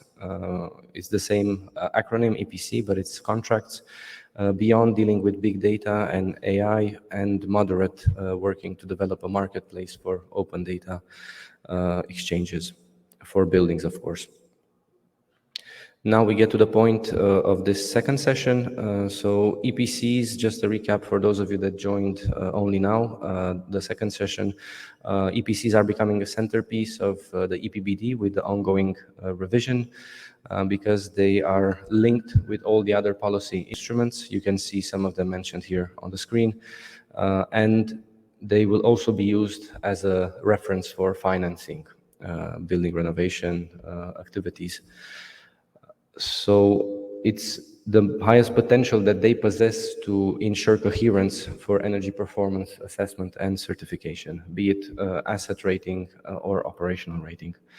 And it's now the I would say, last chance that we really can make a difference in the building sector when it comes to climate change. And if we are to be in control of in how building performs, we need to go down this path and add to asset rating also operational rating. And to do that, we need to have smart building technologies and measure building performance. But how Marlene put it in her keynote, we need to do this with a specific purpose so that we can really reach our objectives. We are at a fork in the road, and I think the only way we can succeed is if we take the left-hand side road, so going farther together, as we are already doing in this cluster, as opposed to going fast alone. We've gone fast alone, and we saw where we ended up, so let's learn from our previous experiences. These are the panelists. I will not read their names now. I will introduce each of them separately. They will have a short introduction of their project, and we planned moderated discussion and some Q&A, but we are really delayed. We started 15 minutes later the previous session, and we had some technicalities which we had to deal with. So I'll just hand over the floor to them, and we'll see where we are with the time, and we'll try to make the most of it. You see the projects in generation order. So Qual DPC UCERT Extendo started first, 2019, then D2EPC, IDA, IC Panacea, EPC Recast in 2020, and CrossCert, EUB Superhub, IBRO 2EPC, and TimePack in 2021. And then they are further in alphabetical order, just so that you know there isn't any bias in the order. So I first hand the floor to Maike Veniakob, representing Qual DPC. Maike is attending virtually. Maike, I hope you are with us and you can hear us loud and clear. Yes, I can hear you well. I hope you can hear me too. Yes, excellent. Just tell me when to change the slide, and the floor is yours as soon as we have the slide deck back on screen. Yes. I think there is only one slide I forwarded to you yesterday. So yeah, I just start. Well, my name, yeah, perfect.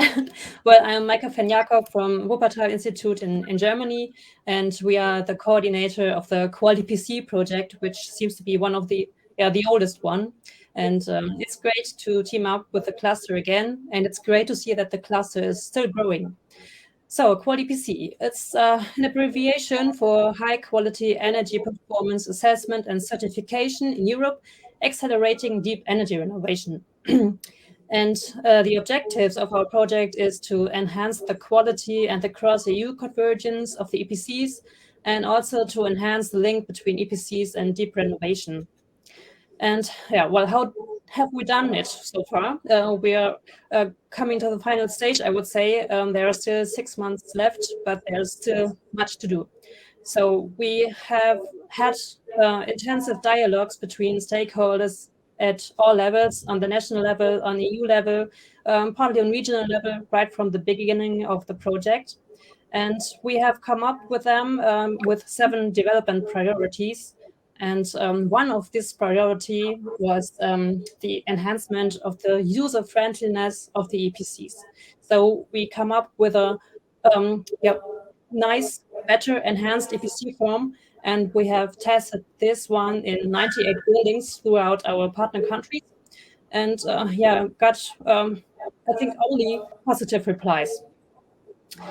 So what are the results we have so far? We came up with several deliverables, maybe, just to say a few of them, the development strategy plan, their national, the stakeholders get some guidance on how to come up with a strategy plan on enhanced EPC systems.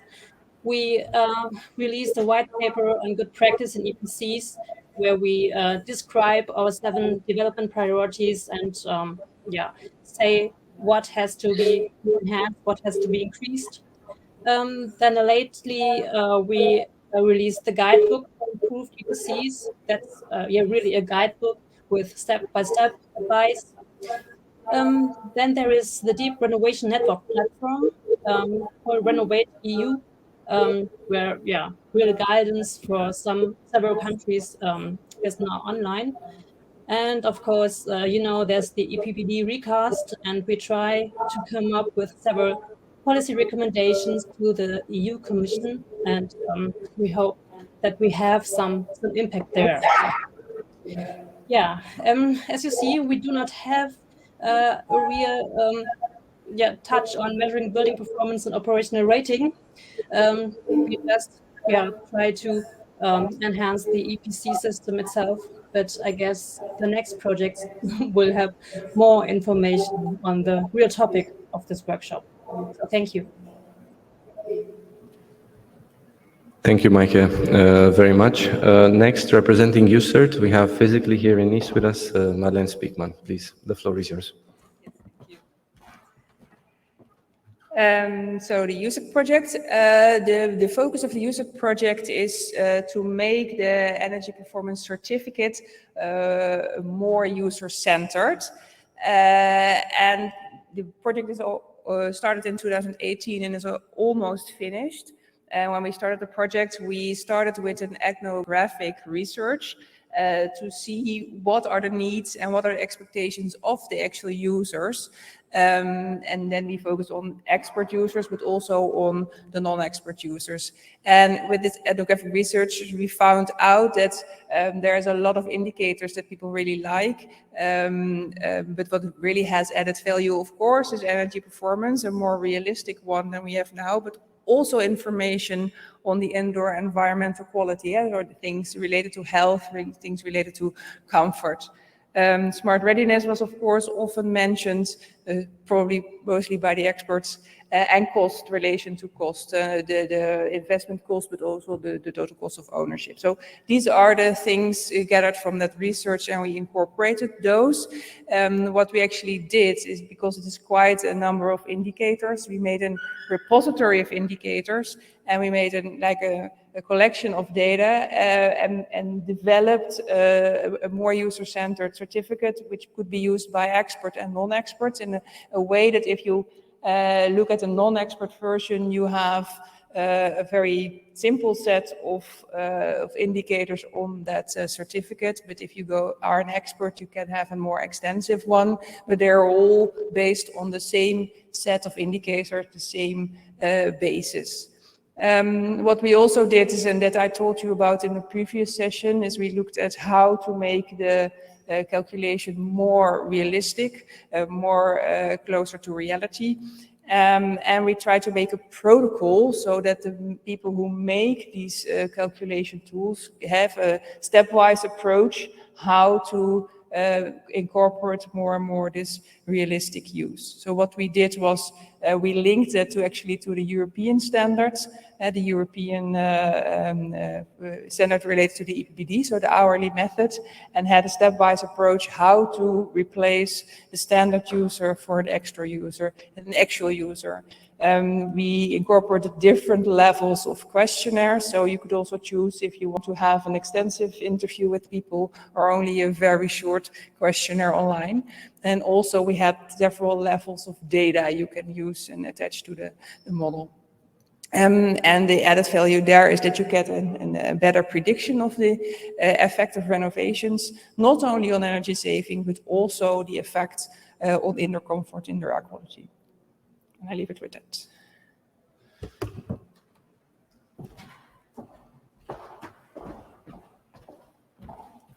Thank you very much, Marlene.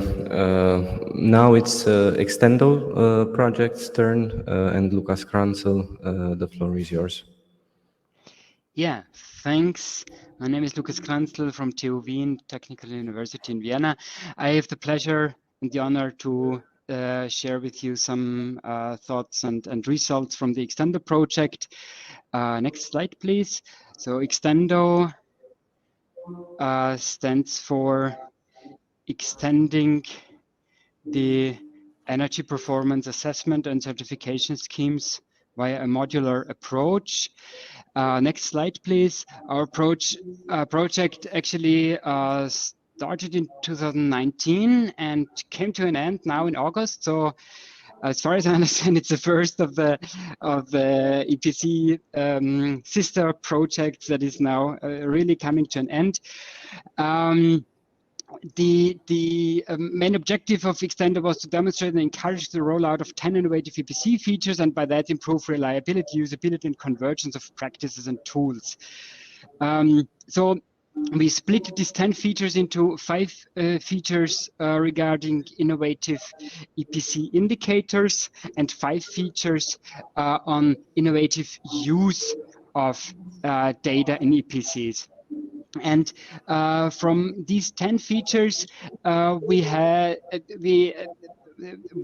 feature was in particular dedicated on real energy consumption-based indicator. So this real energy consumption indicator, this feature number 5, was designed as a method to determine energy performance of a building based on measured energy use.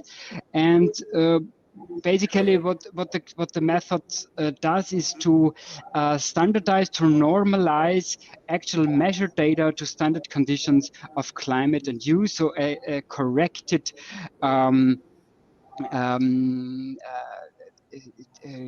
measured energy consumption by standard conditions, or to the standard conditions of climate and use. But operational rating and measured energy consumption was not only included in this feature, also in the comfort feature, for example, where we developed a comfort indicator which could be integrated in EPCs. We also distinguished an assessment rating or an operational rating. And last but not least, I also would like to mention the logbook, which by gathering different type of data, in particular also measurement data, be it also from smart meters and or billing data, can also be a central point to collect different measurement data. Next slide, please. So we developed these 10 methodologies and concepts, tested them also in 9 countries. And next slide, please. I think I will skip this for time reason. And next slide, just to mention that for each of these features, in particular also the real energy consumption indicator, you can find the material on the Extender toolbox, which is part of the website. Thanks. That's it from my side. Thank you. Thank you very much, Lucas, for keeping it short. We pass now to the second generation, and the first project is D2EPC, represented by Paris Fokaides, and he's here with us in Nice. So, Paris, the floor is yours. Thank you, Andrei. Representing D2EPC, a project which started in September 2020. It's, as Andrei said, in the second generation of projects. We could have the first slide, please. I can change it myself. All right, with this one. All right, great. So the main idea of the D2EPC is that we envision to deliver EPCs from BIM files. So we recognize the fact that BIM documents include all the required information that we need for building shell building systems in order to issue an EPC. So our main purpose in this project was to have a BIM-oriented certificate, and the main work that was carried out during, and it is carried out during the project, was to work with the different documents that we have from BIM and extract all the required information in order to do the classification of buildings. At the same time, we do recognize the fact that what lacks currently certificates is the enhanced information to the users. That is why we also targeted an indicator enriched certificate, and we classified the indicators that we delivered in D2EPC in 4 major categories, 2 of which are more asset-oriented categories, that is the SRI and the LCA. We do extract the required information from BIM files in order to deliver at the same time with the EPC the LCA assessment of the whole building, the building shell mainly at this point, as well as of the SRI. And at the same time, we also work on a set of dynamic indicators, D2 stands for dynamic and digital. Dynamic goes for operational, dynamic from the Greek word dynamikos, meaning changing with time. That is, we also capture all these indicators that will deliver an operational rating. What we see in this slide, because we were actually requested today to discuss on the operational aspects of our project, is a set of indicators that was developed in terms of the operational rating, and that are delivered based on measurements that are carried out in the pilots of the D2PC project. At the same time, we do develop a methodology for delivering the operational rating of buildings, which recognizes the needs for normalization of the assessment, as well as integrating the required steps for delivering a set of indicators and not just a sole indicator for the operational rating.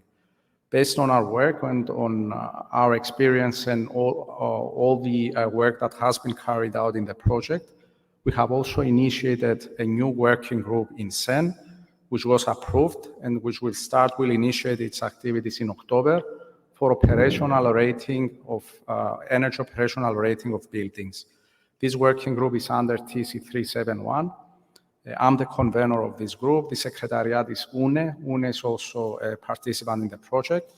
And our main goal in this working group, which was developed and delivered through the D2PC project, is to deliver specific answers on questions regarding to the reference building to be considered in the case of operational rating, normalization practices, the time step of the operational rating, as well as other open questions such as measurement practices, minimum requirements for conducting measurements for operational rating, and so forth.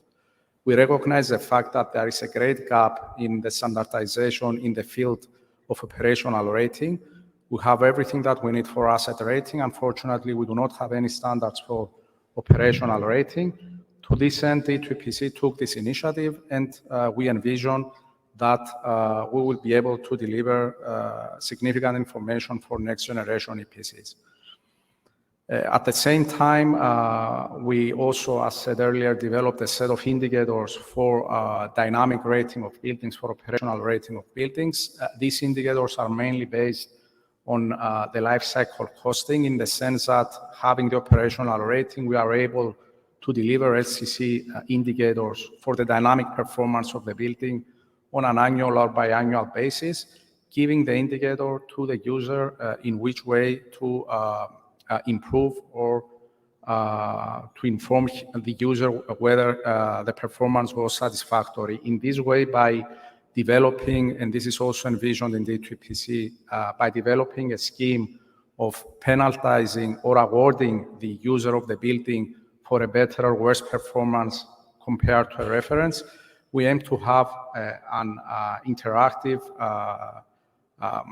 let's say, participation of the user in the classification of the building. What we see in this last slide of our presentation are the set of indicators that are included in terms of LCC and human comfort, as well as the rationale of delivering this scheme for awarding or penalizing the users for their performance in the building. I would like to thank you.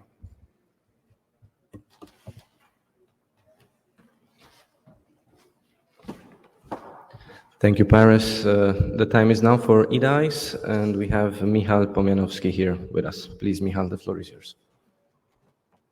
Thank you very much. Yes, my name is Michael Pomianowski, and I'm coordinating EDICE project, in which our vision was to go towards dynamic certification of buildings, not only in terms of doing it consecutively in time, but also using the dynamic tools that have certain advantages of capturing better the actual performance of building than the current static tools that are most often used today for EPC assessment of buildings. And I was very pleased to see the topic of today, actually operational rating activities in the project, because in EDICE we have several activities related to this operational rating.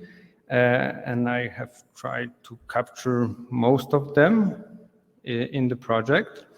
So I will go from top. The first work that we have done was development of what we call DEPC protocols that reflect KPIs that we identified as significant for assessment of the buildings. These KPIs are grouped into families that are energy signature, comfort and quality, and also free running operation. Then the third development in our project is related to the PREDICE tool, which is a Python-driven code that enables us to facilitate the dynamic modeling and take away the burden from those who perform simulation to a certain extent, so that we can simply facilitate this process from going from static and simple models towards more complex dynamic environment. What we can do in PREDICE tool, we can import actual weather instead of standard weather. We can adapt condition of use from standard to actual condition of use that would be identified in our buildings. And we can also implement elements of inspection protocol that we also have developed. The goal of this PREDICE tool use is to implement it for sensitivity analysis, but as well for the performance gap analysis. So these are the two key, let's say, qualities of this tool. Then the fourth one is the middleware physics tool or environment that allows us to collect monitored parameters from the buildings that we have in the project and pair them with the simulation results. So we have developed actually entire infrastructure, KPIs, then the simulation models, and now I present you the physics part where we integrate all of these together that can visualize us almost real time the performance that of the building, assessment of the building that is delivered from the simulation and also from the measurements in the building. Of course, the assessment can be to different level depending on the availability of the data that we have. Then the next achievement is prediction capabilities, which has been performed in 3 different time horizons: short prediction up to 1 day, middle up to 1 week, and even long term for 1 month. And so that we can track let's say we can forecast the energy use, for example, of the buildings. And the last part is about implementation of certain monitoring infrastructure into, I think, 12 demonstration buildings that we have in the project. All of these, not all, but most of these buildings are actually running now in physics, where you can see the measured parameters, and physics can also connect to the Energy Plus models and this PREDICE tool and connect these 2 elements together so that you can see the performance gap. So that is what we have done. So we have not only made a methodology, but also build an infrastructure that allows us to track on performance gap. Thank you very much.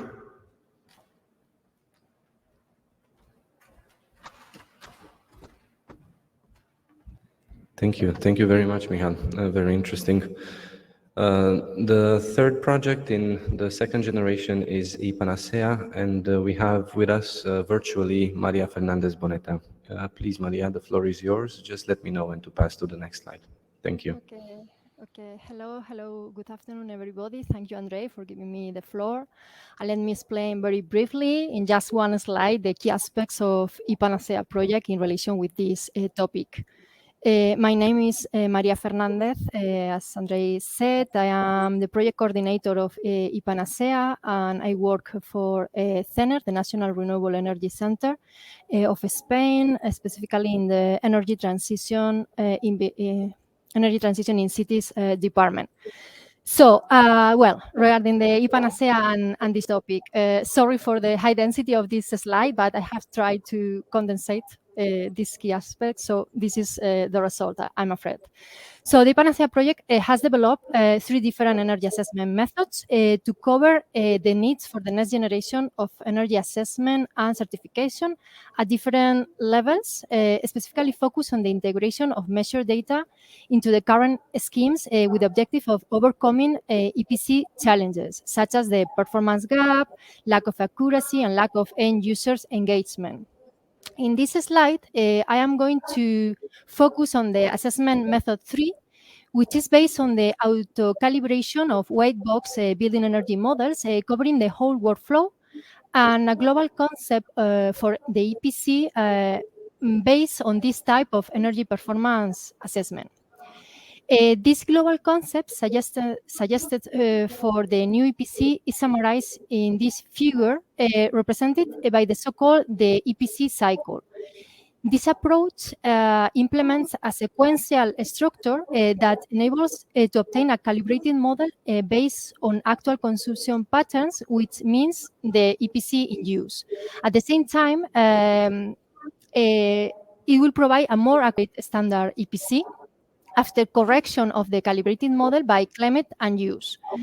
This approach then covers 2 different perspectives for the EPC. On one side, improving the information provided to end users based on their actual consumption patterns through the EPC in use. And on the other hand, the standard EPC will keep the administration requirements for the objective comparison of the building stock. So the assessment method here starts from a first approach for the building energy model, and following these steps, including auto-calibration via the use of parametric analysis and optimization algorithms, we will be able to get the EPC in use based on a calibrated model, and also an accurate EPC standard after correction. In order to enable a cost-efficient deployment of this methodology, of this suggestion, IPANASEA implies also the development of several software tools based on the OpenStudio platform to support the automated calibration, as well as the procedure for correction of the model to the standard operational conditions. Also, taking advantage of the ICTs and accessibility to actual data, for example, smart meters for residential sector and so on, other preprocessed data tools have been developed to enable detailed modeling of user behavior for dynamic simulations, as well as for the decomposition of energy for different services with the same energy carrier. The processing for actual weather data has been also implemented to develop compatible format files for conduct dynamic simulation with the Energy Plus engine. So with this approach, we could envision a multi-objective EPC with the same effort, providing outputs based on actual consumption patterns, for instance, energy efficiency measures assessments that will enable to provide detailed guidance on energy use optimization, retrofit planning, and even for energy audits.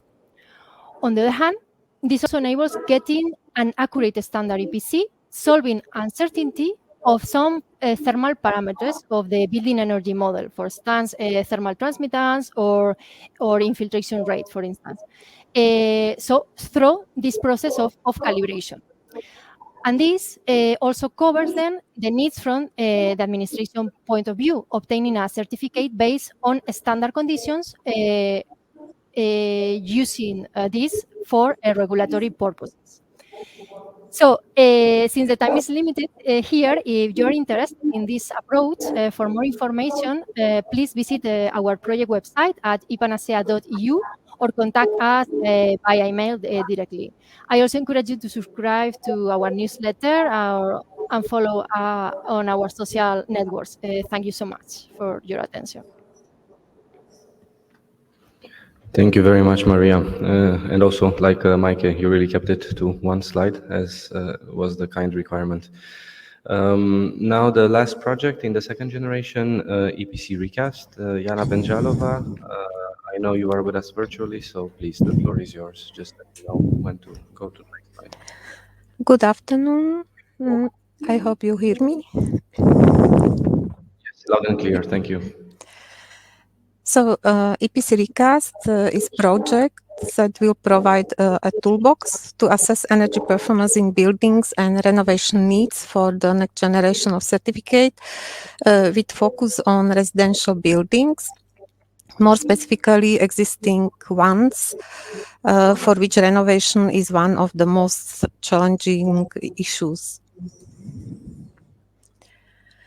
So in connection with measured energy, EPC Recast deals with two approaches to support assessors in mitigation the gap between predicted and measured energy performance.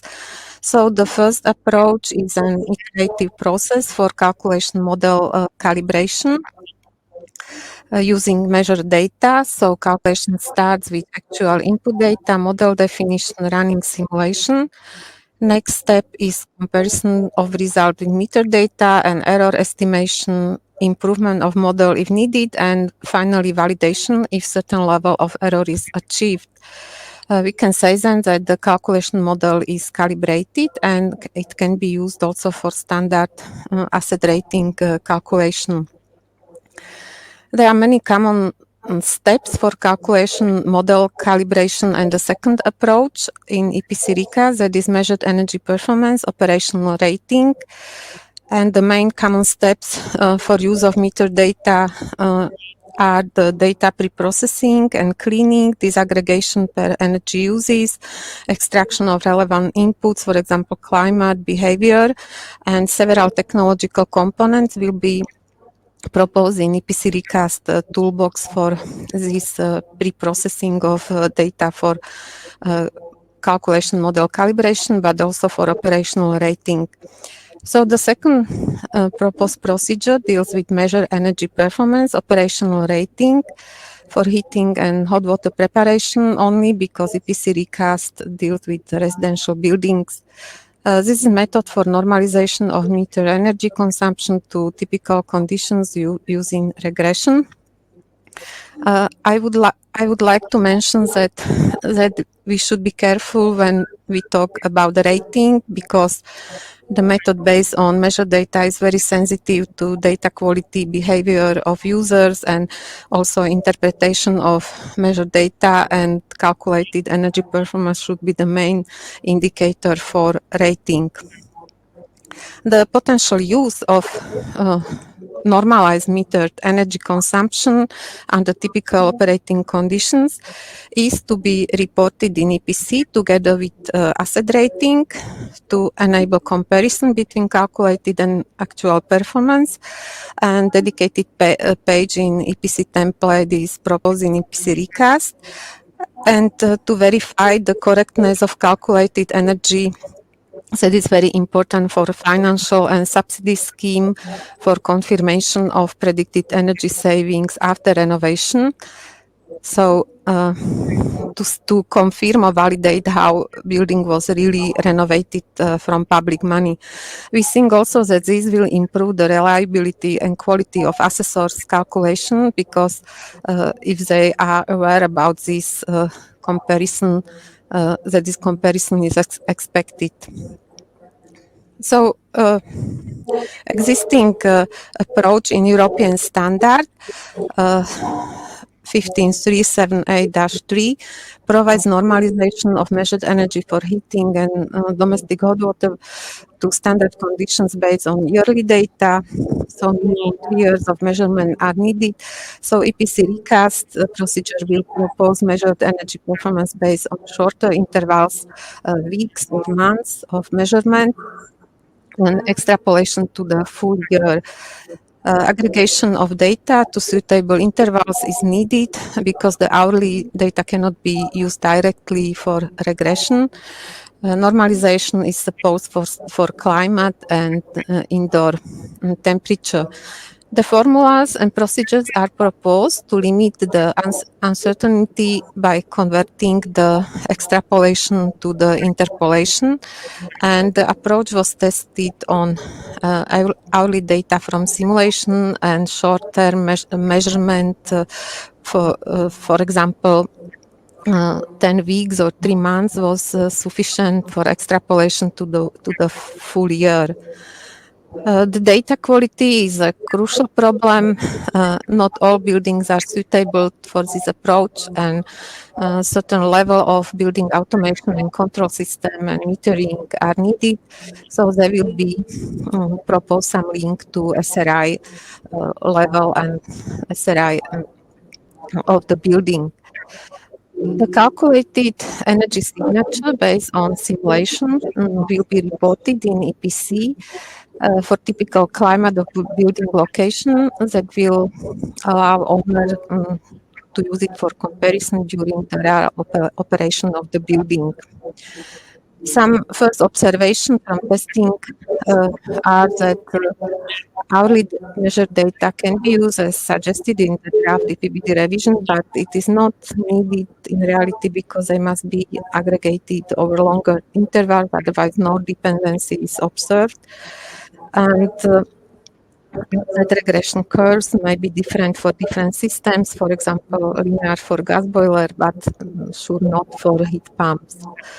So the next steps in this project will be testing on real measured data in work package 3, because we have several sensors installation and pilot buildings, and amendment of this existing standard will be proposed at the end of the project, and also input in the work of new CEN PC371 working group on operational rating if it is created.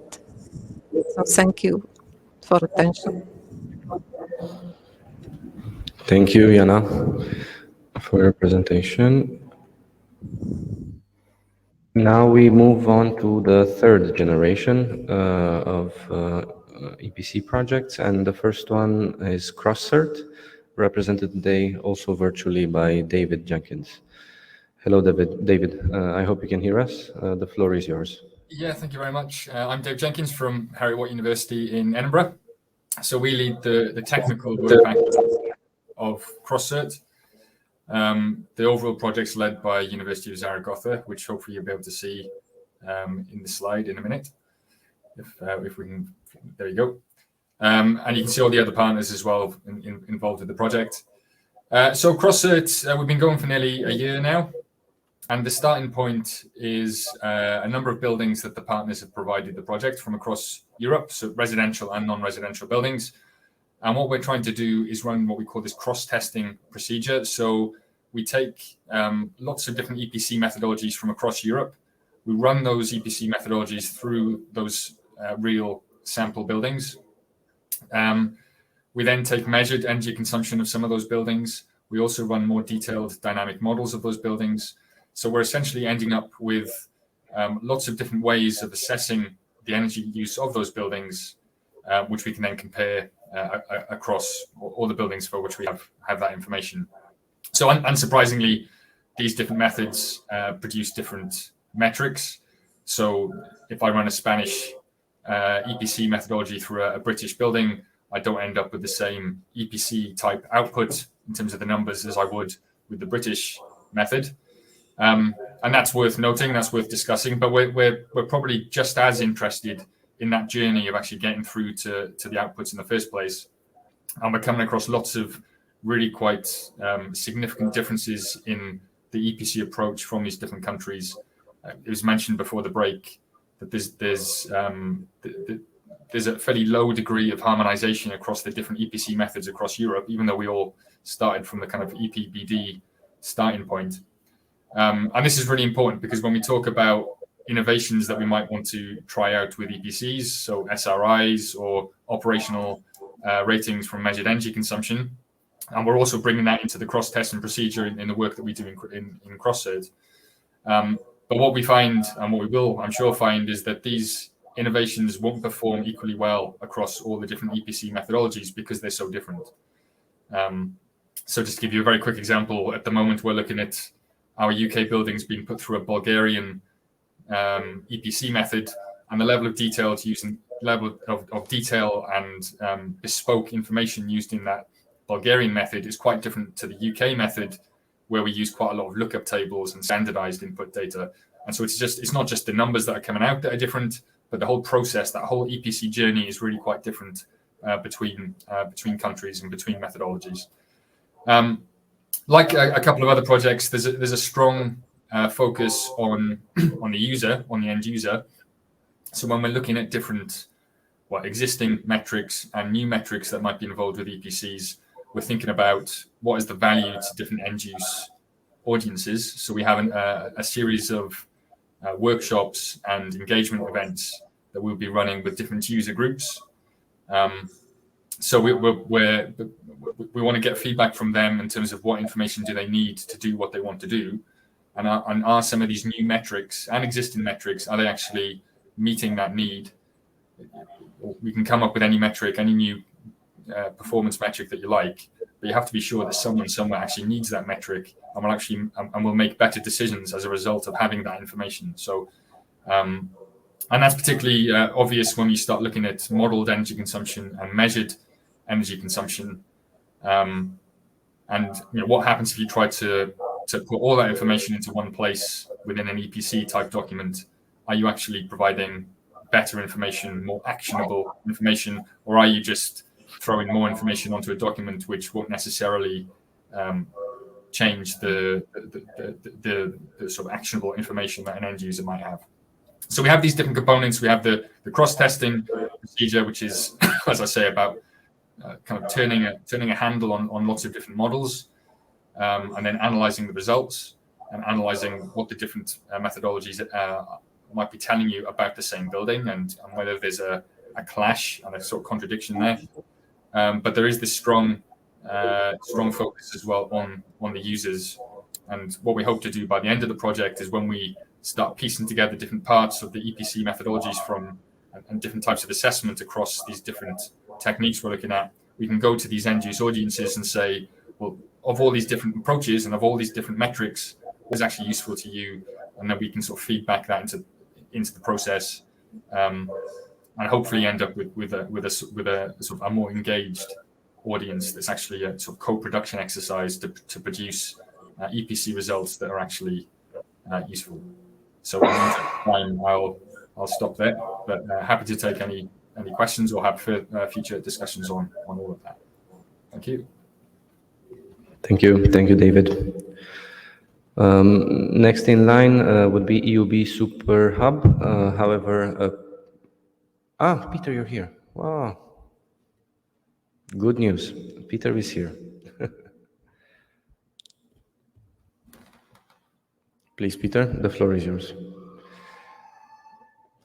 You don't have any supportive slides, so you can make your contribution directly, orally. Thank you, Andre. Thank you.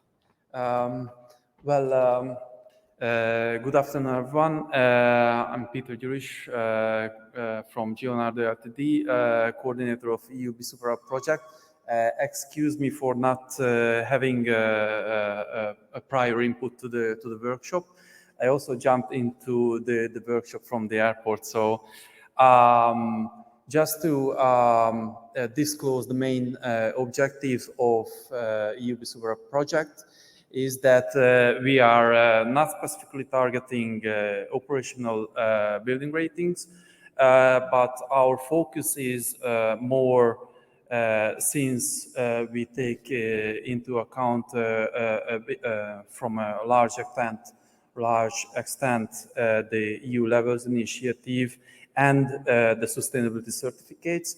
We try to see the combination of how the indicators of both the energy performance indicators and the sustainability certificate indicators can be combined for the next generation certificates. More on that from the EUB Super Hub is that we kind of tackle harmonization of effort of seeing what these indicators, how these indicators can be harmonized in a way that it could represent big building or real estate portfolios, so that portfolio managers and building owners or investor companies can handle the data or the buildings in a sort of a unified manner. And what also considers on this side is that since the from the sustainability and environmental perspective is really strongly emphasized in, for instance, in sustainability certificates, we sort of aim to go beyond energy indicators that represents the buildings. But obviously, this comes to with an offset of how you measure the building on real time or like the operational rating. And what also the feature of EUB Superhub is that we try to implement the whole methodology, of course, into a digital environment, so that view, assess, and handle the buildings together with their certifications in a one-stop shop. And basically, that are the key feature of the project.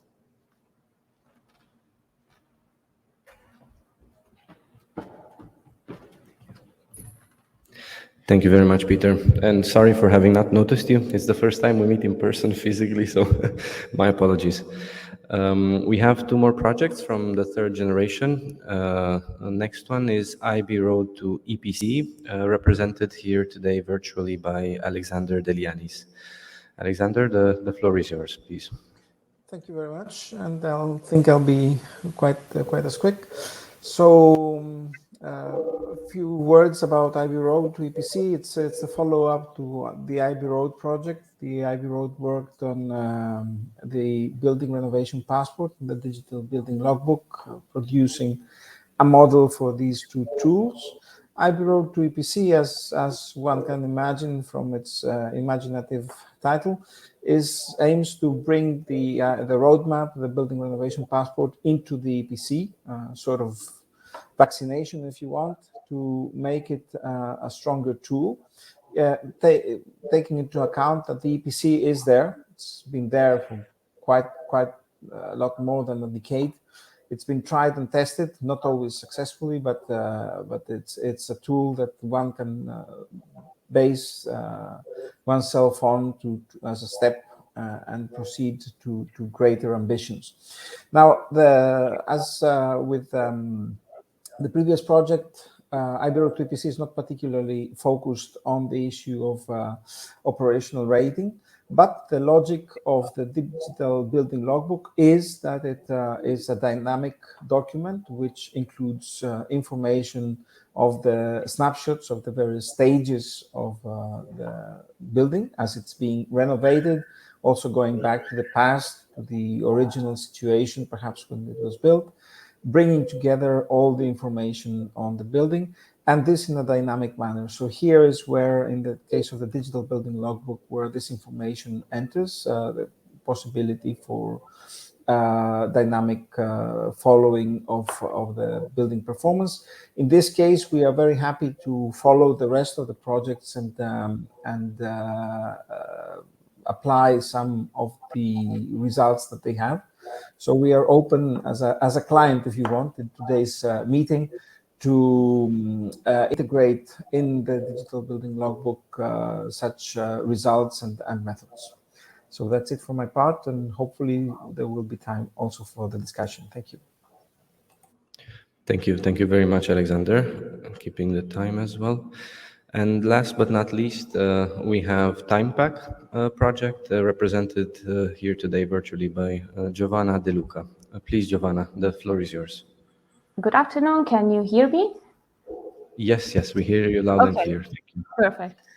So, good afternoon. I'm Giovanna De Luca. I'm a researcher from Politecnico Torino, and I'm here representing the TimePack project, which actually will try to contribute in improving the existing energy certification processes, moving from single and static certification to a more holistic and dynamic approaches. The project started almost a year ago, and in the first months we analyzed the current EPC scheme, highlighting its deficiency with a specific view to the uncertainty of the data, both input and output data, which are used in generating the certificates. Then the work package 2 is specifically linked to the topic of this workshop.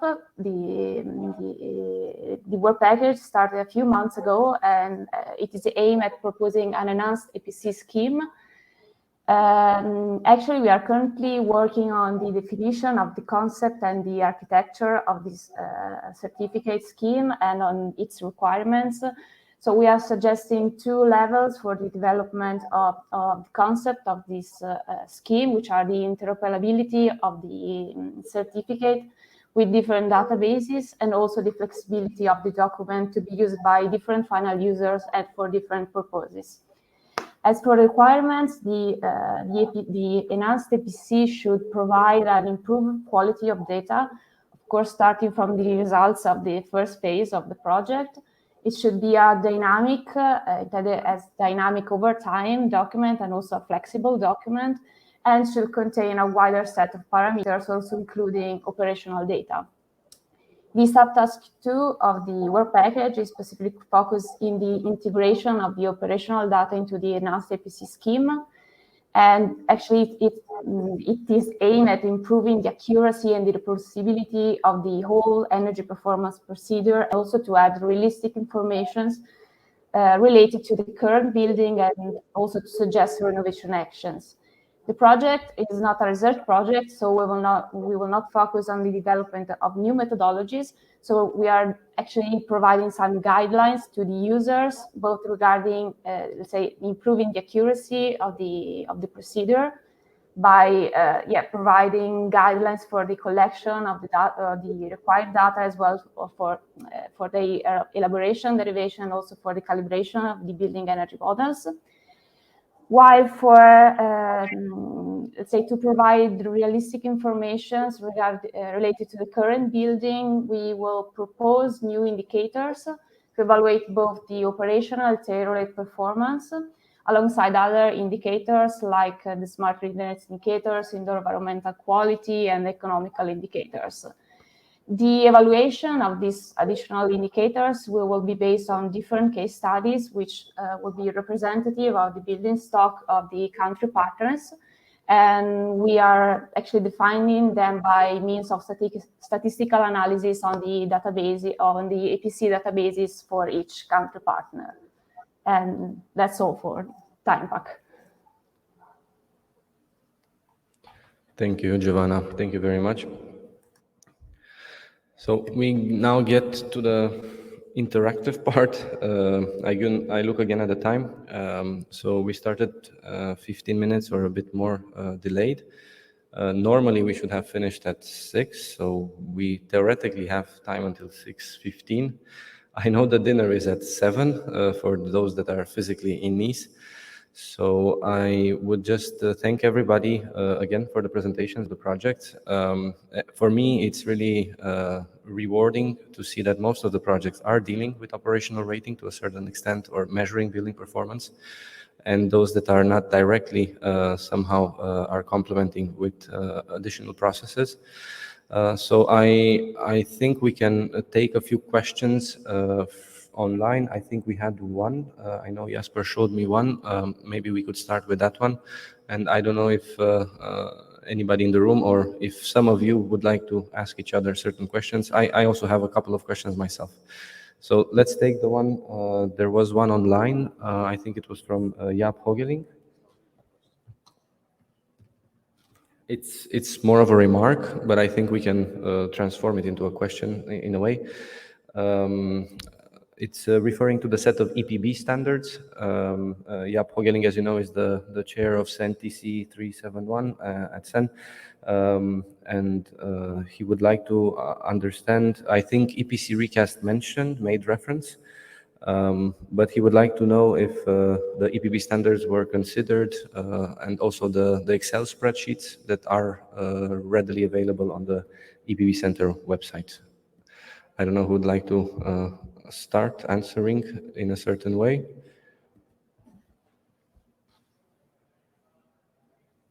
And I guess it's an encouragement to do so if you haven't. As you mentioned, EPC recast, Andrei, so I could try to answer. So, yes, so in EPC recast, there is also calibration of calculation model. It will be done by Tecnalia, and it should be automated process, and Energy Plus will be used for this. As in Spain, it is a standard tool because we do not have tool based on hourly step and on standards yet. So it would be nice if we could have such tool. Thank you, Anna. Those of you in the room that if you would like to make a comment, I invite you to come here at the lectern. And if anybody online would like to say anything. Yeah, Andrei. Here, Maria. Yeah, can I?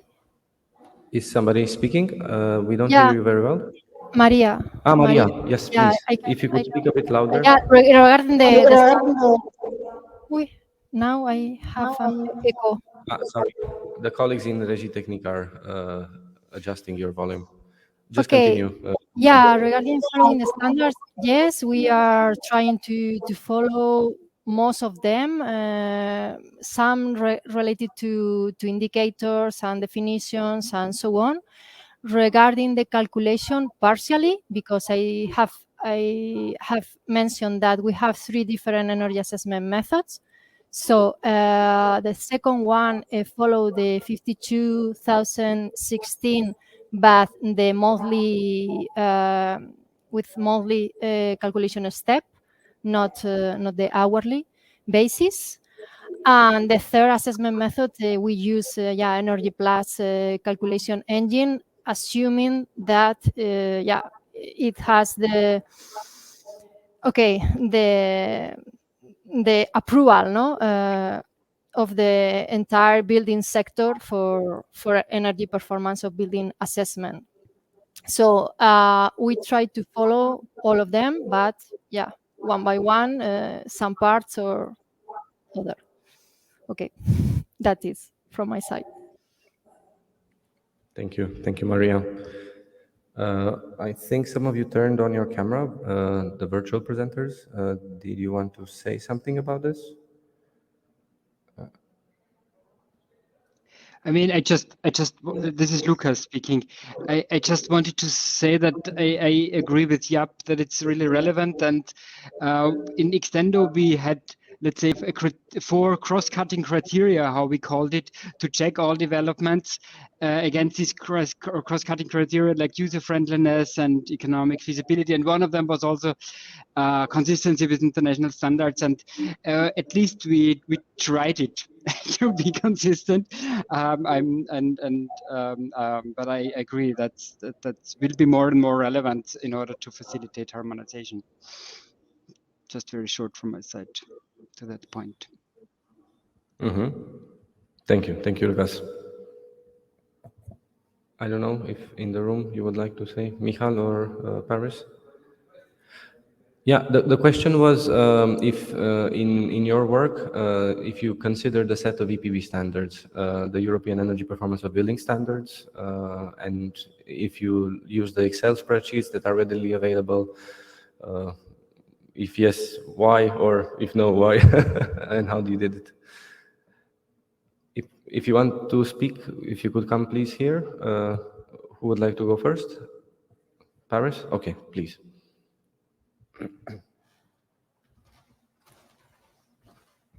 Well, concerning asset rating, we are very lucky to have a very rich repository of standards for defining the classification of buildings. In the case of D2EPC, in order to develop the KPI enriched certificate, we did develop, and that is our coordinator CERT, did develop a platform for deriving the asset rating of buildings. And this platform was based on the 52,000 series standards.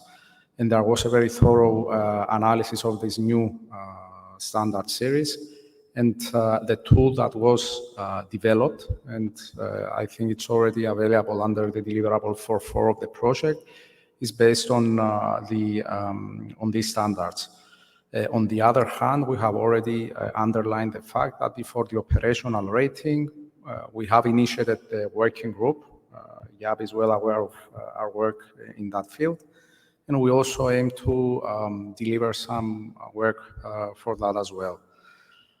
I also have a question, but I think I can ask this later. Oh. Okay. Let me just check. Michal, would you also want to?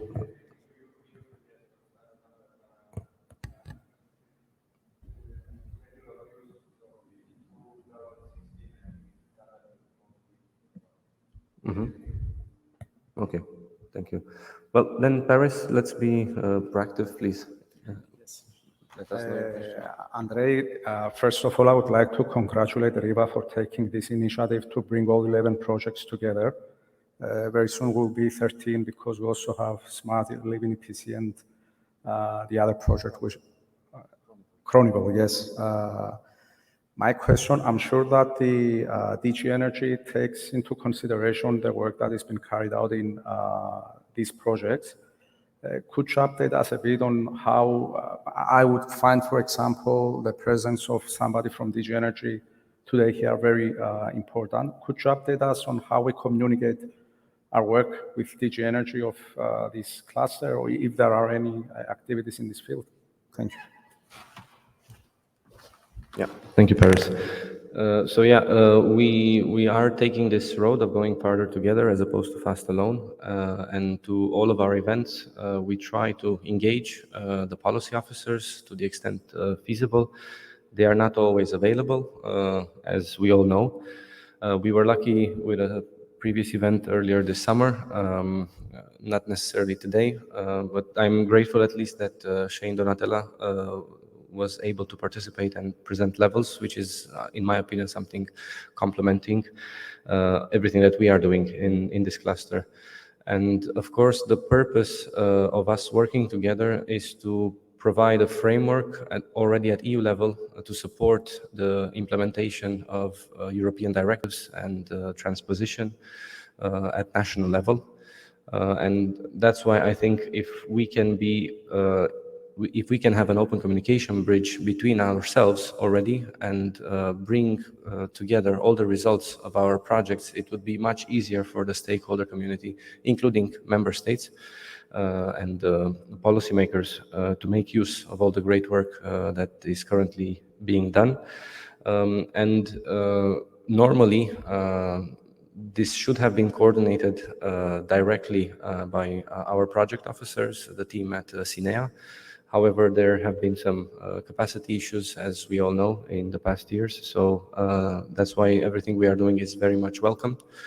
But this is very much related to a question that I had in mind, actually. I wanted to ask all of you, because I see this is like the moment in time, at least for this topic. We have many overlapping topics where we can go further. But on this measuring building performance and operational rating, the fact that there is this working group at SAN level, and as I understood from you, Paris, anybody is welcome to join via the national standards body and actively engage in this work. And I guess it's relevant for all the sister projects that are working on this actively to disseminate everything and show the results that you have achieved so far. But how can we take this concretely to the next step? As I said also in the ending of the first session of our workshop, I think there are many synchronicities already with the guest speakers and all the EU projects that we had around the table. And I already saw a comment from Judith. Thank you, Judith. She's very much interested to learn in more depth what each project is doing. So I turn back then the question, how can we take this further as a cluster and associated sister projects? Shall it be only via this standardization working group, or can we continue? As you know, those of you here in the room and for the audience to know, the cluster has had also direct meetings with policy officers, I would say non-private, non-public, just the sister project representatives and policymakers and colleagues at CINEA. So if we are to continue doing that, it would be great if we can have specific topics, and I think this is one of them, with the EPBD revision and everything. How can we concretely take this further? Would it be just the standardization, or do you see something more? It's a very open question, of course.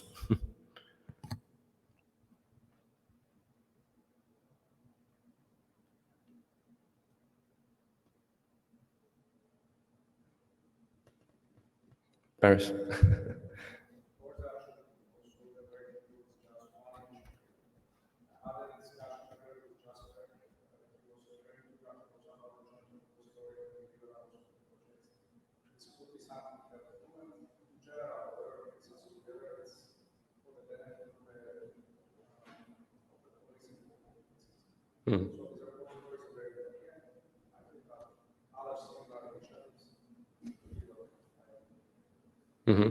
Just for those online and maybe also in the room, if Paris wasn't loud enough, the feedback was that that's just one activity, the SEN level working group on operational rating.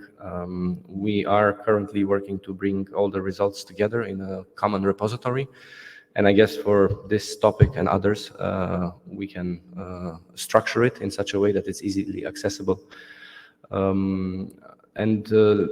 Concretely, because I know each project has its own grant agreement, but concretely, do you see, now that you have maybe heard a bit more than you knew before from the colleagues in the other projects, do you see any other collaboration opportunities, or the approaches are somehow already aligned? It's just slightly different to a certain extent.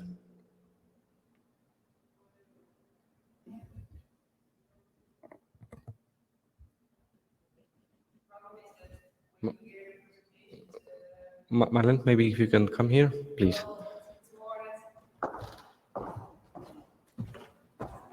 It's of course good to share the information in the way that we do it today, but when I see what is presented, I cannot grasp what is done behind the scenes. You understand? So I think you should see much more of the details of how people take into account the operational rating, how they do it. So somehow we should find a way to really work together, I think, because only a presentation isn't enough to understand what everybody is doing and to see if it's really overlapping or because sometimes maybe people do something for a short time frame or others do it for a long time frame and we don't know that. So we don't know actually. So we need much more detail, I think. So somehow we should work together in much more detail. I don't know how, but. And the other thing I think it's really important is that we need so much more monitoring. I think everywhere people should be know the urge for the monitoring, that we have data. So have monitoring in the EPBD and force it and make people do that. I think that's very important. I look at you, but I don't know where the cameras are there. So that's. Thank you, Marlene. Peter, please, if you could come to the lectern. I probably take this opportunity to approach this question from a technological perspective.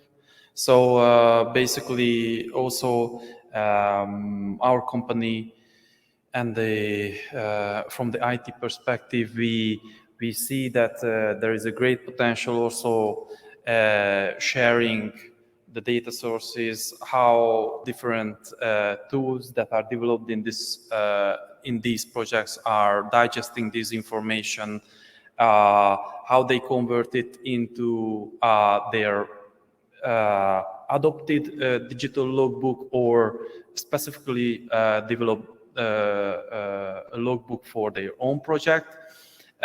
We also try some techniques in EUB Superhub.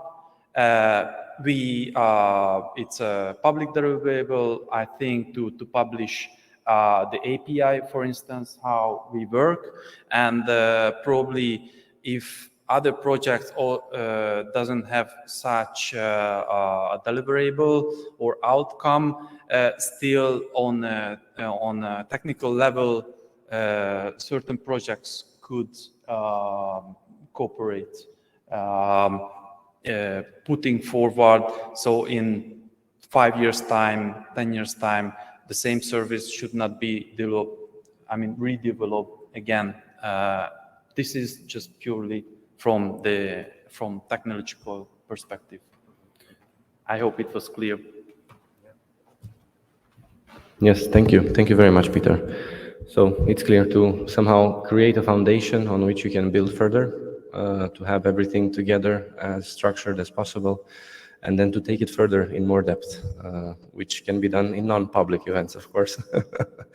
So for me, that's clear. Thank you. I saw some activity in the Q&A and chat. Thank you, Jasper, for having shared that. I saw Alexander and also David. If you contributed, but if you could also speak up, I think that would be even better for everybody. Thank you. I'm happy to say the same in orally as well, but the context at the time was also, I think, relevant. So I think Jana made the distinction between assessment, measurement, assessment, and rating. In the point of being that rating is something that one has to agree, and there has to be standards and all this. And of course, this is in no way to discourage this work. This is very important work, but it can take a lot of time. And at the moment, we have an energy crisis, and this energy crisis is an opportunity.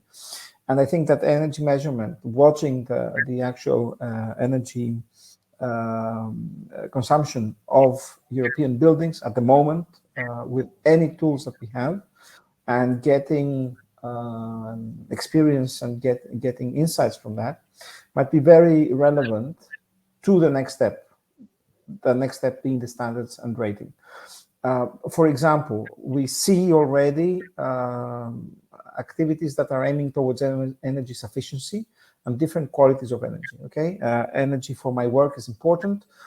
Energy for my watching video streaming is not so important. Okay, so I cut down. So suddenly, our buildings their consumption will drop due to certain strategic choices and everyday choices. And I think this is an opportunity to understand better the patterns of use and get some very valuable insights from there that can be used further down the line.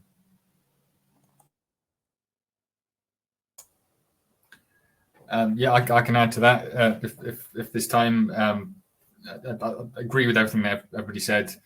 The point I was trying to make was measured energy consumption is important. EPC rating based information is important, but the question is whether both those things should exist on the same document. And in the UK, we have some public buildings that require display energy certificates that show measured energy consumption, or they reflect measured energy consumption. If that same building has an existing EPC, they're supposed to also show the EPC rating on the same certificate.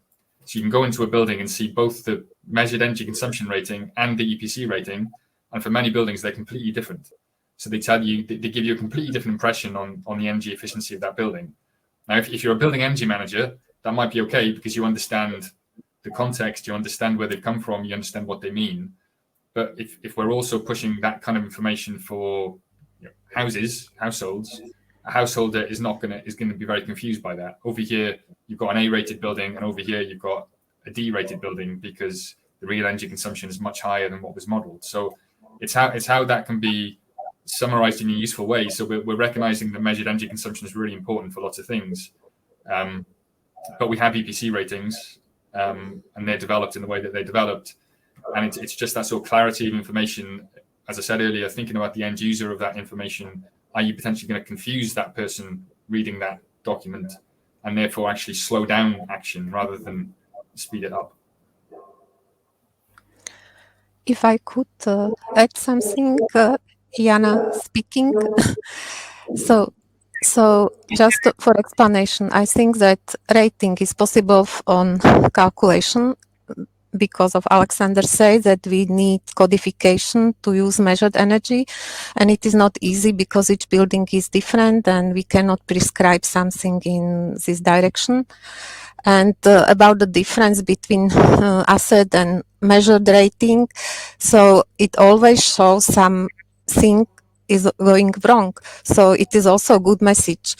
But in UK, I know that it was just measured energy, not normalized, and not so it is not possible to show such energy. But if you normalize it, at least for climate, so it always shows something if there is big difference. And this is also intention. So it can be wrong calculation if expert knows that after renovation or construction there will be some validation. So he will try to provide a reliable or realistic calculation, or it is behavior of user, and then he also can improve. So I think it has a huge sense to report together with calculation. And about the actual use to introduce in calculation, I'm not sure it is a good idea because we use the calculation for example, global costs or LCA for 30 years, and sure the actual use will change. So the standard use has sense for this long period evaluation of building. Thank you, Anna, very much, and also Alexander and David. I've been signaled from upstairs that it's time to close. Normally we should have ended at 6. We have had some issues, but it's time to close, unfortunately. Fortunately, I saw also a very concrete proposal to have a round table, so that's a better wording than I used. Thank you, David. So most likely that will happen, and hopefully also the guest speakers from the first session will attend. I saw already that Judith is interested. Thank you very much, Judith, for that. So then I thank everybody again, especially for those of you that joined physically. I know it's not easy, but also for those of you online. I thank again my colleague Jasper for having supported the whole session as moderator, and also the colleagues at R2M Solution in the Régie Technique, having solved quite fast, I would say, the minor technicalities that we had. I would just recap and say again that we need to go faster, we need to go farther together as opposed to fast alone, and now is the time to take the right road, which is actually the left one in this image. Thank you, everybody, and I look forward to the next steps on this topic and also on the other relevant aspects of our big family, I would say. It's a privilege to be surrounded by such great experts. Thank you very much.